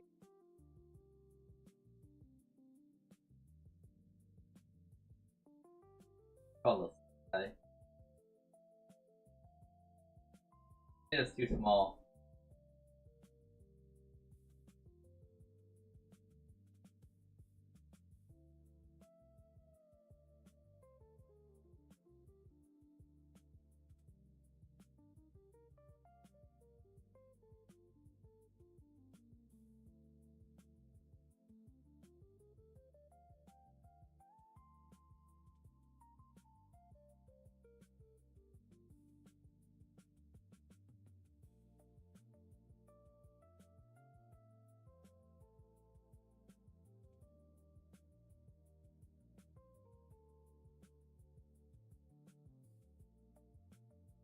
Yeah, so if you lose, they crush you. Or they crush your trophy. Or they crush your triangle. I actually got a clip of that today. So, let me show you guys what it looks like. So... Yo.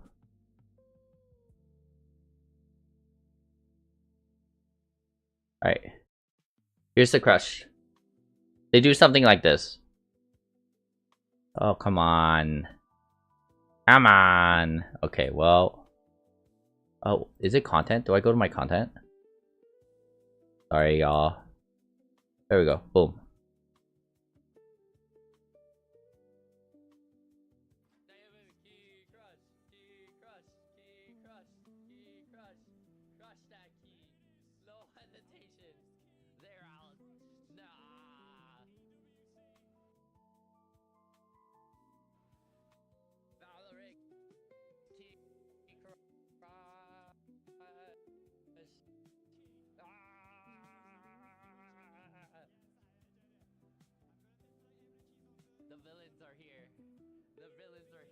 They are the Crusher.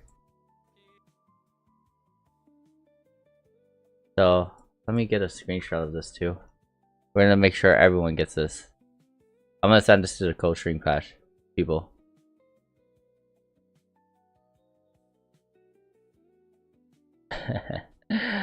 Ah, yes, they crush your key. So, they take this and they crush your key. Okay, they don't really crush you. We would put JK. We should probably put JK, just in case someone takes us out of context.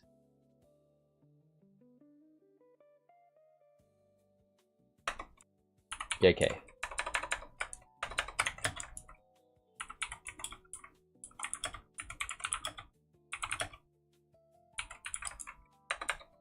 So they crush your key. And then from there, they do a couple things with it, right?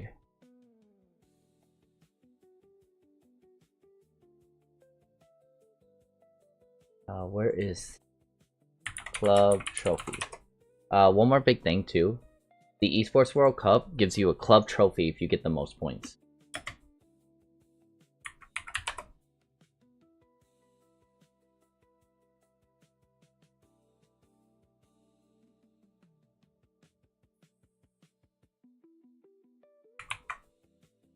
There we go. Which you want this. You want this. We're gonna do an arrow. There we go. Ah, come on. Arrow. Boom. And we're gonna make it yellow. There we go. You want this right here. This is what you want. You want that club trophy for most house points. For swag. Oh, and money. This also equals money. So I should probably put equal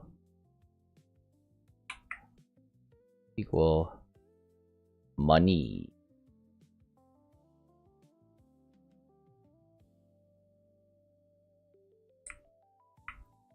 Okay. All right. So, here's what they also do as well.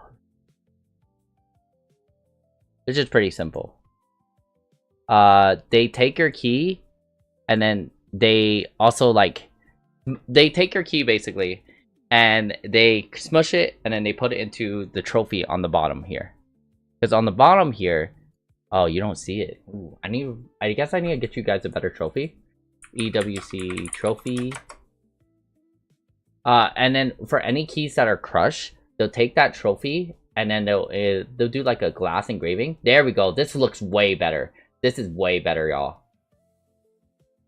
Yeah, this is way better. Way better. Way. There we go. See? That looks way better. We're gonna delete that. No! Now we gotta delete. Or move this over. Here. There you go. You put it inside there. They take your crushed key and they put it inside here. Let's do a couple arrows. I know, it's kind of complicated, but I believe in you guys.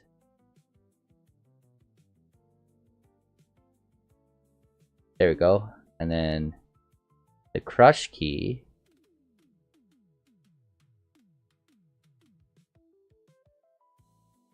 Let me just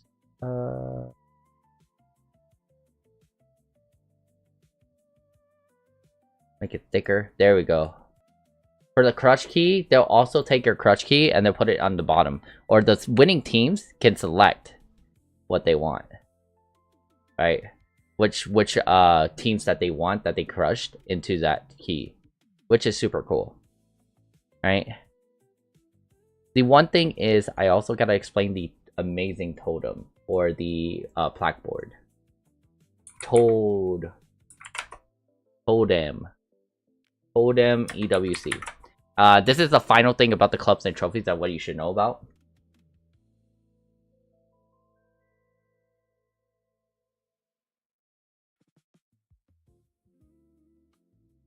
But the key does get split up into two different pieces as well. Put it right here. All of this also equals to this.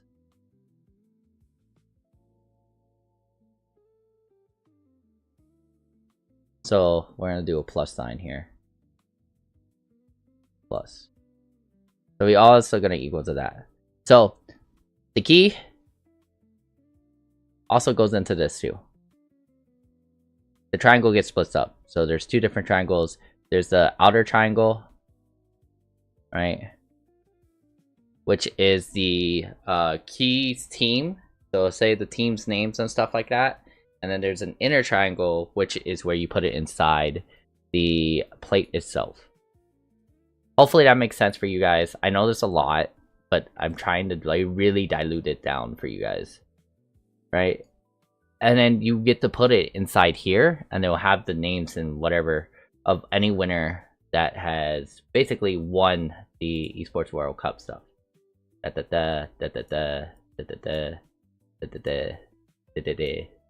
Yeah, you know what I mean. And it's held in display in the middle of the festival itself. So, oh, thank you for the share. Oh, sorry. Thank you for the follow. Bhutan, thank you. We reached 150 followers. Let's go. Okay, but that is a simplicity of the trophy and clubs. Why was it a little bit complicated? Because it sometimes is.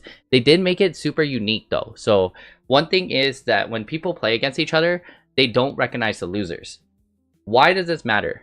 This matters because of one big thing. That losers, right? Doesn't matter where you're at or where you're from. You are getting recognized for being at a World Cup. The prize pool itself. Let's show you guys the entire prize pool. I'm going to show you guys the money prize pool for EWC. It is $75 million. Prize pool 2026. Right? And that is quite a bit of money. And that's USD. Alright. So your favorite games. Here's the amount of money you can win. For Valorant, okay, by the way, this is only for this week. So for Valorant, you can win over $2 million. That is quite a bit of money. I wish I had $1 million. I ain't no millionaire. So you can win about $2 million for that prize pool. On top of that, for Dota 2, which is also this week, another $2 million. And Apex Legends, $2 million as well. There's a lot of people, or clubs, right? We define clubs as the team or the Hogwarts houses that are involved, and it's a lot. And with those things going on for an entire week, we throw it into 7 week into a game calendar, y'all. Let's go back to the whiteboard because I think we need to talk about this. It is called the game calendar. Right.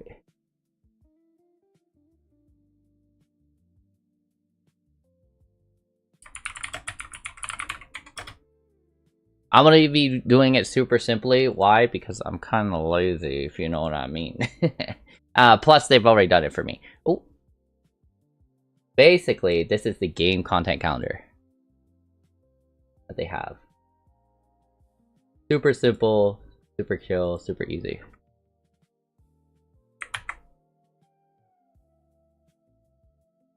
You want to know where your games were, you can go on the Esports World Cup. Yes, please. Please. I gotta make food for my roommates. I probably will make them spaghetti tonight. Okay, so if you want the full calendar to see when exactly it is, you can go on the Esports World Cup. But today, from this next 7 days, it's gonna look like this. Oh my gosh, why does it look so blurry? Why does it look so blurry? Okay, whatever. This is gonna have to do. Okay, so this is the game calendar, and what has happened is before this week, they've started with week 0 with group stages, survival stages, and then they go into playoffs and finally championships. When you win those championships, or the finals is what they usually call it, you can get a part of this prize pool, and we all want money. Yeah. And it's pretty cool. You can find out more about this on the Esports World Cup webpage, by the way. But, you know, so the one big thing with all of this prize pool, how does it get split up? You're like, it's like first place gets what? Second place gets what, right? Does second place even get something? I don't know. Well, you can find out, again, on the EWC website. But the easiest way to do this is to just go to your schedules. Right, go to the game itself, and then click on Oh, they don't have it this year. Well, they had this little thing last year where you could just go and then you'll find an image and it'll tell you how it's split up. First place gets this much, second place gets this much, third place gets blah blah blah. Right? I think it's a little bit harder now to find nowadays. But just by watching, just know that no matter where your team is or your favorite teams are, they will be winning money.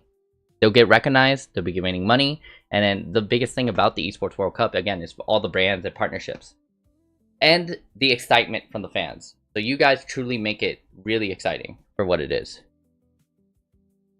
Okay. We can go on to the other games too. I'll show you the other games because there are a couple games that are actually different, where they actually give different prize pools. Fatal Fury is giving away $1 million. There you go. See, we already started off like that. It's $1 million to Fatal Fury. Another one is the Mobile Legends Women's International. I think it's kind of unfair, but whatever. They're only getting $500,000 for those prize pool. I personally think it's unfair. You know, I think women should get equal pay. That's just me. If you don't agree with me, dang, I don't know. Yeah, that's just me. So they're only doing $500,000 for the Mobile Legends Women's International. For Free Fire, they're doing about $1 million. League of Legends, they're doing $2 million. Teamfight Tactics, they're only doing $500,000, which I think is an outrage. Teamfight Tactics is cool. Sorry, I'm a big Teamfight Tactics fan. I will be dressing up a lot because I have a lot of esports gears and stuff that I definitely just want to show off. But then they have PUBG as well, which is $2 million. The EFC Pro is basically, let's call it the old name, FIFA Cup. FIFA game, basically. We all called it FIFA in the background, back in the day. But then the FIFA company was like, hey man, FIFA sounds like our World Cup. Let's take that name out. And they did. And now EA owns it. And now they renamed it to FC Pro 26. But, you know, it's whatever. I mean, it's still the same game. We love soccer. But it has, like, some cool new movesets. I have the game. Personally, I have the game. I have it... Yeah, see? I have the game right here. Yeah. So I've been playing that a lot too. But they're doing a $1.5 million prize pool. Why $1 million? 0.5? I really think it's because when they get the prize pool earning for that, FC Cup Pro is not played within the team. You're played only like as a single person. Some of these games you're playing as a single person. Like there is no team for like Street Fighter 6 or Tekken 8 really. But you're representing your club. Again, as we went back to our whiteboard. Club is good. Hogwarts House. You win place in anything, you get good points. You lose, pretty bad. And you can't get this big trophy or the bigger money. Right?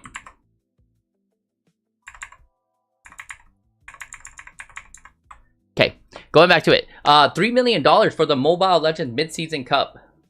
That's the official Mobile Legends Cup. $3 million.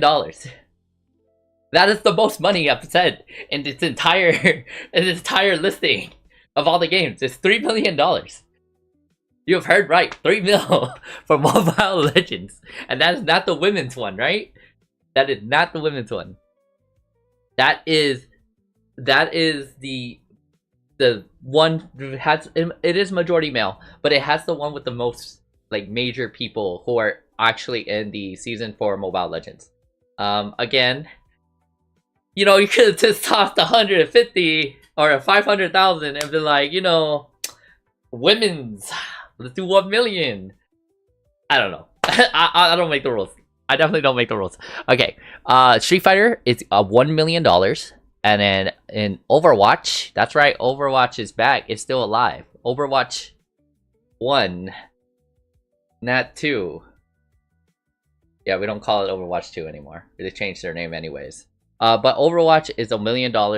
Honor of Kings is also $3 million, which is kind of a big game. If you if you're not in Asia, right? But you know you have friends who live in China, Korea, Japan, Philippines, even. They probably heard of Honor of Kings. It is a very, very popular mobile game in Asia. I'd say just as popular as League of Legends. It's the back in the 2012 like era. That's when I started the game and esports stuff. The League of Legends was upcoming. Everyone was talking about it. That is the modern League of Legends. Is Honor of Kings for us right now. Alright, and then Warzone is $1 million. Rainbow Six Siege is $2 million. Call of Duty Black Ops is about $1.8 million. Why 1.8 is probably because of the teams. When you play Call of Duty Black Ops, it's usually 4v4. So, or I think it was 5v5. I have to double check on that one. And plus, I'm very interested on this. Because in our gaming calendar, right here, we see that Black Ops is on week 5. What is happening the week before that people don't know, but I know because I'm in the esports? It's the Call of Duty Championship Majors. So those players from the EWC will be playing at another tournament the week before. Where, you might ask? In Las Vegas, Nevada. Crazy. They're coming here in 2 weeks. So in 2 weeks from now, they'll be here playing Call of Duty. And then the next upcoming week, they're going all the way to Paris, France to play for millions of dollars at the Esports World Cup. No break this year. There is no stopping the esports train here. You know? Okay, what else we got? Alright, going back to it. We got Tekken 8 for $1 million. $1 million for playing Tekken? Dang, that's crazy. I honestly think that's crazy. That's just me.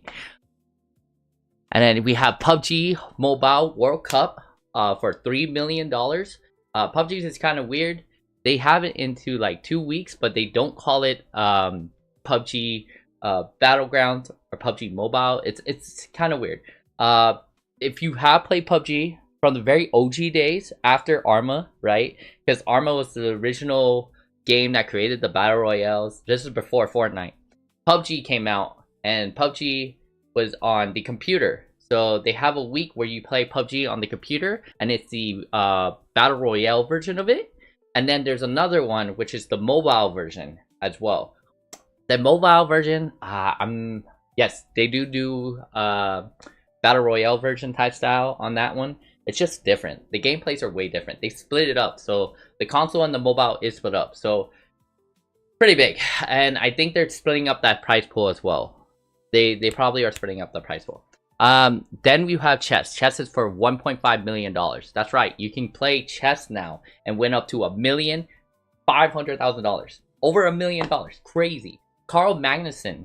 He's one of the most famous chess players. And I don't know if Hikaru's team is. I don't know what his team is. But I know Carl Magnuson got picked up by Team Liquid. If you don't know what Team Liquid is, it's one of the esports teams with the horse on it.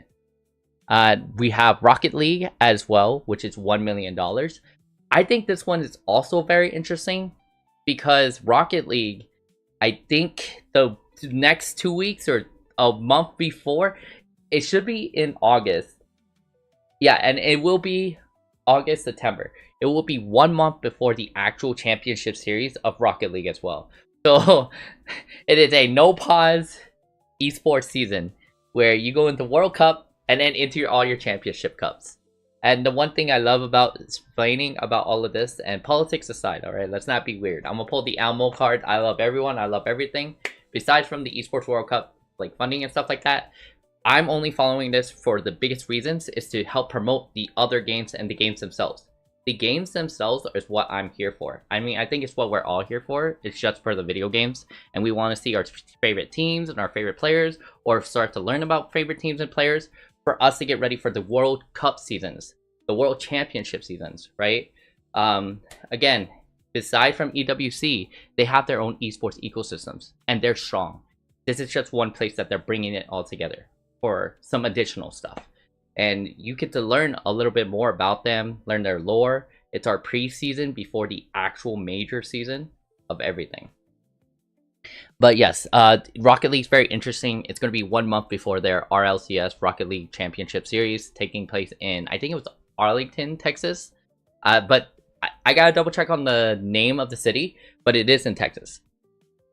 Then we have Crossfire for $2 million, Trackmania for $500,000. If you don't know what either of those last two games were, Crossfire used to be this, I think it was owned, I don't remember the publisher. Okay, we can look that up. Crossfire, old publisher. Because I used to have events here in Las Vegas, Nevada about it. Z8 Games. Z8 Games used to own the Crossfire brand. Yes, okay. And then now it's owned by Stove, which is, I think it's under Tencent. They redesigned the entire game. It used to be like an off-branded like shooter game that you could play online. I'm gonna name off some really old ones that are in that era, which is Warrock. What else? Soldier Front, Guns the Duel. It's basically very old PC techie game. But then they upgraded it so unreal with like a bunch of like new graphics and new things, I guess. I'm following Crossfire and I will be streaming this as a co-streamer just so I can see how the game is, how these players are actually combined into this, because I haven't played Crossfire in like years or seen any Crossfire tournaments. And I want to see where this leads up to make sure, like I said from before, bigger tournaments in the real ecosystem of their own games of esports. Trackmania as well, it's just basically cars. I'll show you a photo of it. And it's not like any other car. It's cars that are riding on tracks that are not regular, like not your regular tracks. They're riding on like really crazy tracks and like loops and turns and loop-de-loops, and you're racing other people. It's kind of fun. It's a fun game. That's all you gotta know.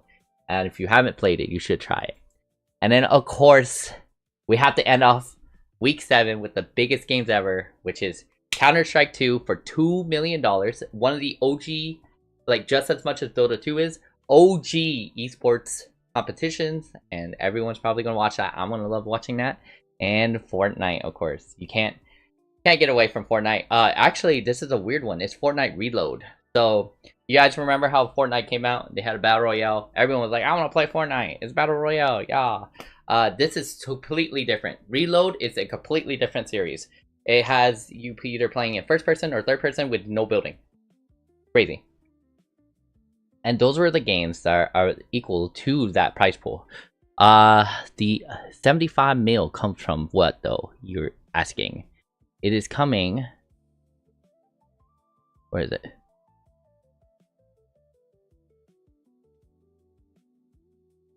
And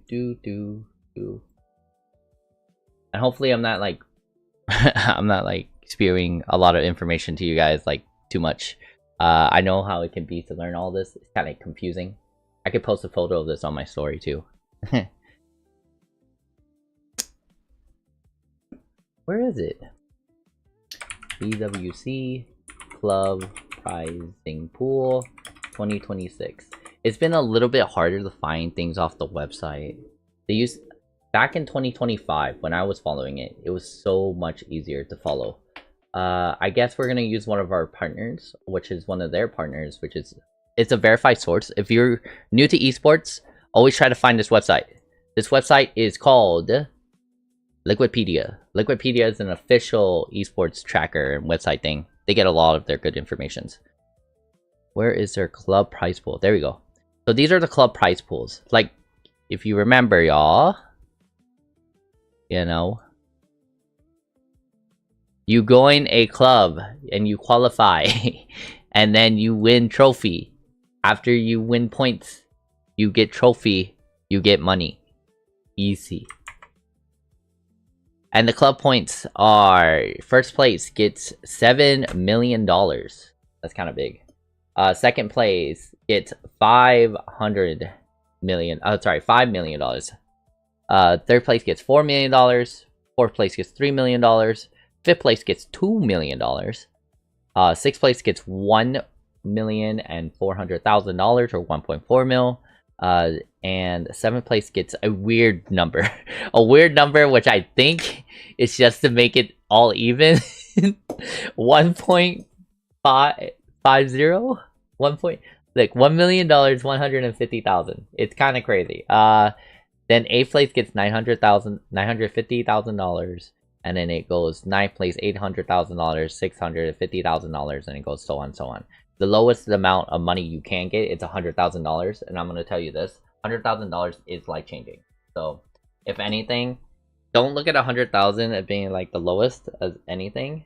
Look at it as being like, oh, it's $100,000. That means my team or the teams that I support or the people I support can eat, live, feed, and then go to other tournaments. Again, outside of the game, because that's what we care about. Yeah. Oh, and there are more than 24 clubs. Like, there are about, I think, 32 clubs. Let's try to check one more time. Yeah, 200 clubs. 200 clubs and teams. So, yeah, you gotta make top 24 out of 200. Kinda hard, kinda big there.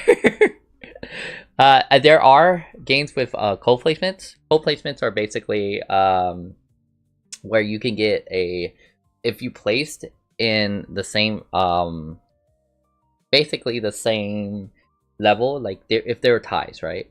If there are ties, then there'll be additional points that are given away based on depending on your games that you're in.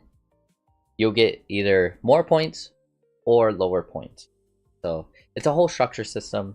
We usually call that with matrices. Matrices are really good. They determine how points are evenly distributed depending on how many people are playing. Of course, if I'm playing like 8 people, right? I should be getting not not as much points. Yeah. Because it's a low price pool. I mean, yeah, placements are a little bit bigger, but it's not that many people. But if I'm playing with so many people and I place in certain areas, then I'm getting more points because there's so much more competition. So that's how they're using those tactics there. And sometimes you can tie, but they'll, in order to break a tiebreaker, you gotta give some more points or take away some points. But it has to be done fairly, which is why they make matrices. Okay, beside from the matrices, beside from all this, but go back to our calendar. So our content calendar is pretty cool. Where are we, you may ask? You may ask this. I'm gonna go to my whiteboard. A, B, right here. B. Okay. Sorry, I want to respect DOTA. I need to respect my esports. We're in week 1. Pretty good, pretty simple. In week 1, all that's happening is that we are finishing up the group stages of Valorant, group stages of Apex, group stages of Dota, and then top qualifiers for Fatal Fury. What does that mean? Oh, good for asking. So, let's explain the games themselves. What is a group stage?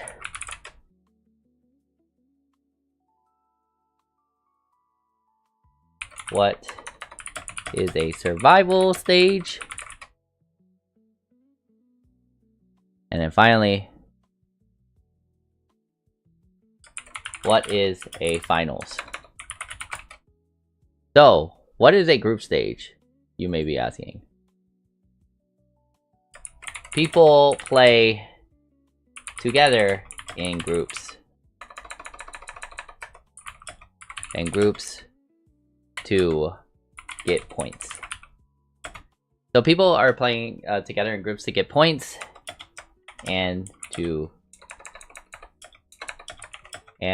get seated in a bracket. So they're playing to just get some points to get seeded in a bracket. There's 2 types of seeds. There's the higher seed, which is the winning seed, and the lower seed, which is all the losers. Okay, not losers, but we call them, like, you know, you tried your best, you can't beat these people, so you're gonna play with these people who are around the same game level as you. What can I use to explain a group stage? Group stage photo.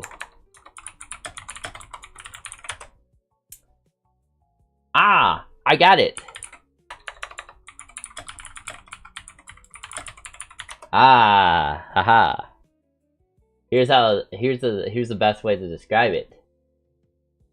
It is called a swimming pool. That's right. So the first start in the swimming pool.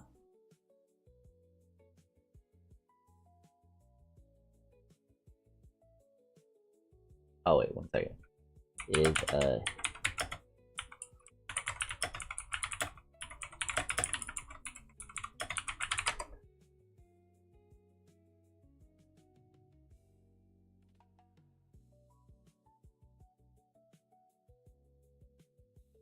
okay. We actually have to put one more thing. We'll put it over here. See it into bracket, and then because the one thing is I have to explain is playoff stage.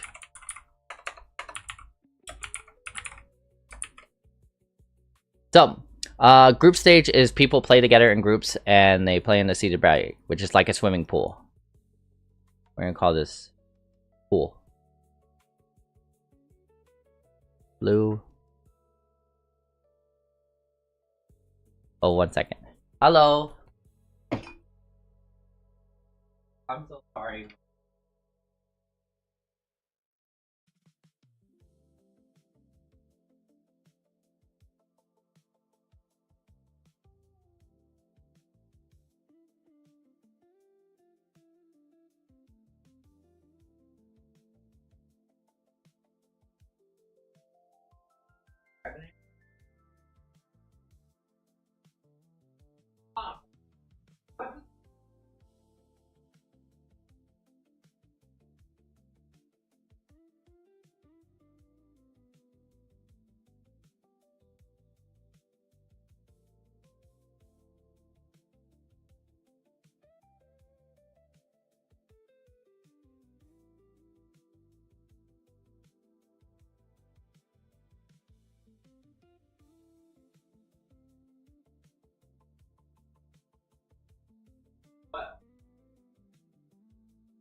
I'm so sorry, guys.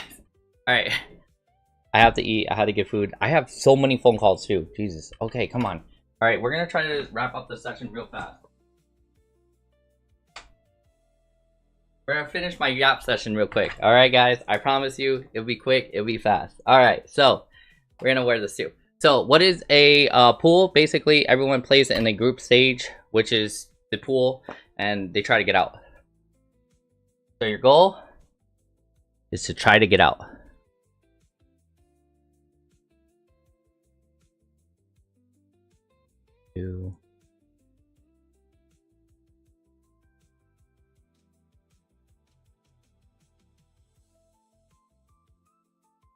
So once you try to get out, your goal is to also now play in the playoff stage. What is the playoff stage? Playoff stage is the actual bracket.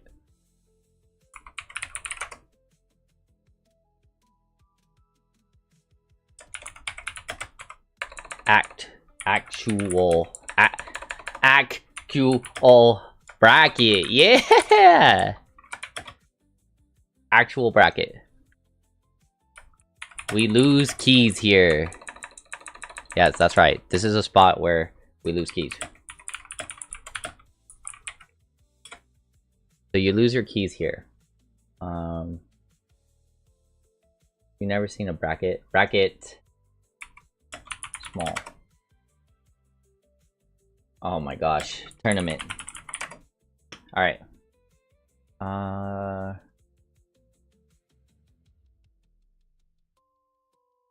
I guess this is gonna be a good example. I don't know if I can make it bigger though, but this is what it looks like. It's like a tournament bracket.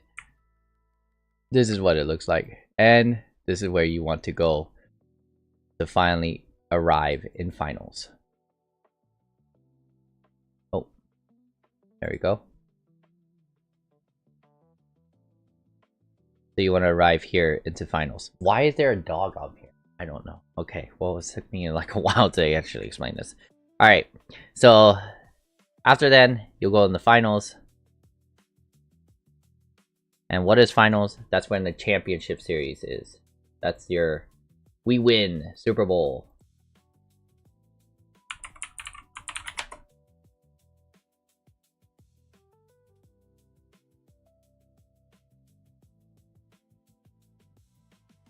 And the Super Bowl is like a final game. That's all it is.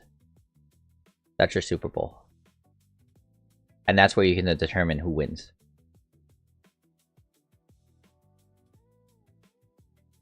And you want to make a winner. Hee. Smile. Equal. Win.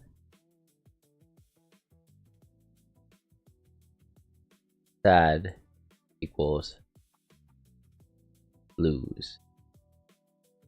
But no matter what, even if you lose second place or third place or whatever in these finals, no matter what, honestly, you're still winning money.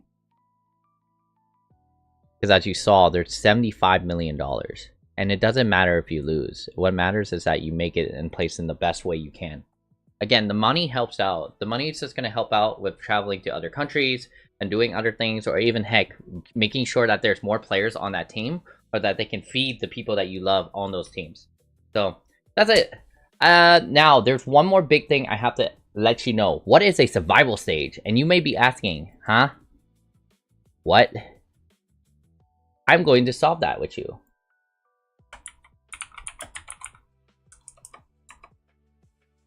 It is like a last chance qualifier.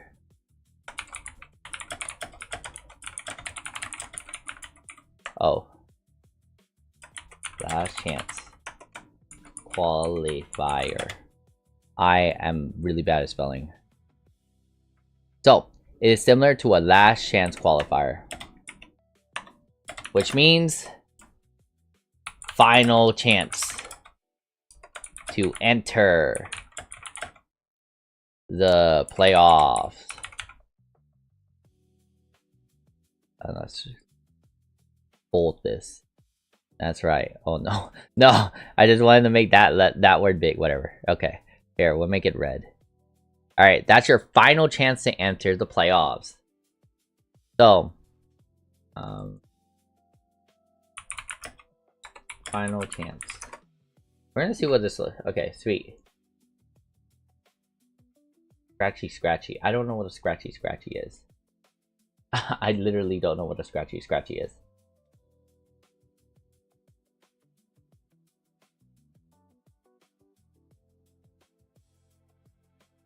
I like this photo. We're gonna need to copy this image. So what it is your final chance to actually make it to a playoffs. If you don't make it from here or the last chance qualifiers, then unfortunately you're going home. Because at the end of the day, that's the goal, is to not go home. Right? And once you get there though, you can get your chance back into a championship series. Alright, so that is my class session. Alright, so let's go over what we just talked about. Pretty simple, pretty quick. I could do this less than 1 minute. Alright, we went over the class session of the EWC 2026. Yay! I will be doing this every single week, probably before the grand finals, so I'll probably see you next week on Thursday. The EWC has the following: 2,000 players, 200 clubs and teams, 25 tournaments within 7 weeks, and that $75 billion prize pool. We went over all those prize pools. They're all individually separated out. You can all look it up at the Esports World Cup website. And here's what we also went over. We went over the clubs and trophy system, which is very unique for esports. We have professional esports teams that are clubs, and they get enrolled into the entire tournament. You can think of these clubs like Hogwarts houses, right? They're all together under one house, and they're trying to win points for their house, right? Anytime you win a game or you place high in the game, you get your club points. Yay! That's great. If you do lose, you don't give them any points. Dang, that sucks. On top of that, you get a trophy if you do win your competition in your game, like Apex Legends, Rocket League, Counter-Strike, etc. In order to get that, you must get into playoff stages, and you'll get a triangle, which is like a Dorito. At the end of it, whoever you beat in the playoffs, you get to crush their trophies, haha, or their triangles. And then at the end of it, you put your own triangle inside the big plate that they have, which is for the winners of you winning the entire game. And you take any one of your crush opponents' little triangles and you put them in to your own. After that, that triangle actually has a second part. The second part goes into a big totem. The totem takes the outside of your triangle with your team name, puts it into the center of where that totem is. It will recognize the team and what game that they won, and all the people who have lost, it's all dumped on the bottom of the totem, and it gets displayed out into the middle of the Esports World Cup Festival, which is taking place in Paris, France right now. Don't forget, when you get club points, you get money. Yeah, up to $7 million. It's up for the first place club that gets the most points and wins the most games and competitions. And they can also hold that trophy where they can say, I'm the best esports org and we rock at video games. Yeah. One more big thing is we went over the game calendars. The game calendars will be over the next 7 weeks after this week, explaining what esports games are being featured and how their process is. You're either starting with group stages where people are trying to play together and get out of the swimming pool in order to get into the actual bracket in the playoff stages, or you're either stuck in the survival stage where this is your last and very only last chance to get out of your bracket and get into an actual competition. And after you get into the competition, y'all will be facing off, usually double or single elimination, all the way to the grand finals, which is on its own day. And then the winner shall hold that trophy, get more stuff, get more medals, achieve those club points, and then finally stand tall to say we are the best esports teams ever. Yay! That is it. Hopefully that was a minute. I did my best. If anything as well, I will be co-streaming every single week. I have 15 games underneath my belt. If you are on my stream, you can see right there. There are a couple of games and stuff like that. You can follow me on my Instagram as HughLee4NV, or HIEULE number 4 and then NV. And then you guys can find out what my schedules are. I will be doing recap videos of the entire week. So if you missed the week, or if you missed my stream, or if I'm not streaming in time because I live in Las Vegas, I don't live in Paris, the time difference is crazy and I'm very tired and stuff, you will get those reels. Those reels are very valuable to explain what went on, what happened, what is the drama, what are the tea. And yeah, I will be streaming again tomorrow around 4 a.m., 3 a.m. It's very early in the US times, or you can just watch our VODs. All of our VODs are on playback mode except the opening ceremony. And yeah, I enjoyed you guys. If you guys love this esports content, again, every Thursday I will be doing a recap of this and doing some educational stuff, and I will be explaining some of the games even more depth. So your favorite games might be explained. Hit a follow, hit a sub. Subs help out a lot. You can gift a sub. You're amazing. We love you for that. Or if you can just follow, that works as well. Other than that, I'm getting a little bit tired. I've been streaming for about 7-8 hours already, and I've been streaming Apex Legends, Dota 2, and Valorant. I can't wait to see you guys soon over the weekend. And we'll be ending off with Valorant Finals, Dota Final Group Stages, and Apex Legends as well, and their finals. Alright, y'all, I'm gonna head out. It was great being on stream with you guys. Don't forget, hit that follow. Please sub. Please sub. Subs help out a lot. And I appreciate every single one of you guys for just tuning in and listening to me yap, but also being involved in esports. Alright. Appreciate y'all. I'm heading out. Bye.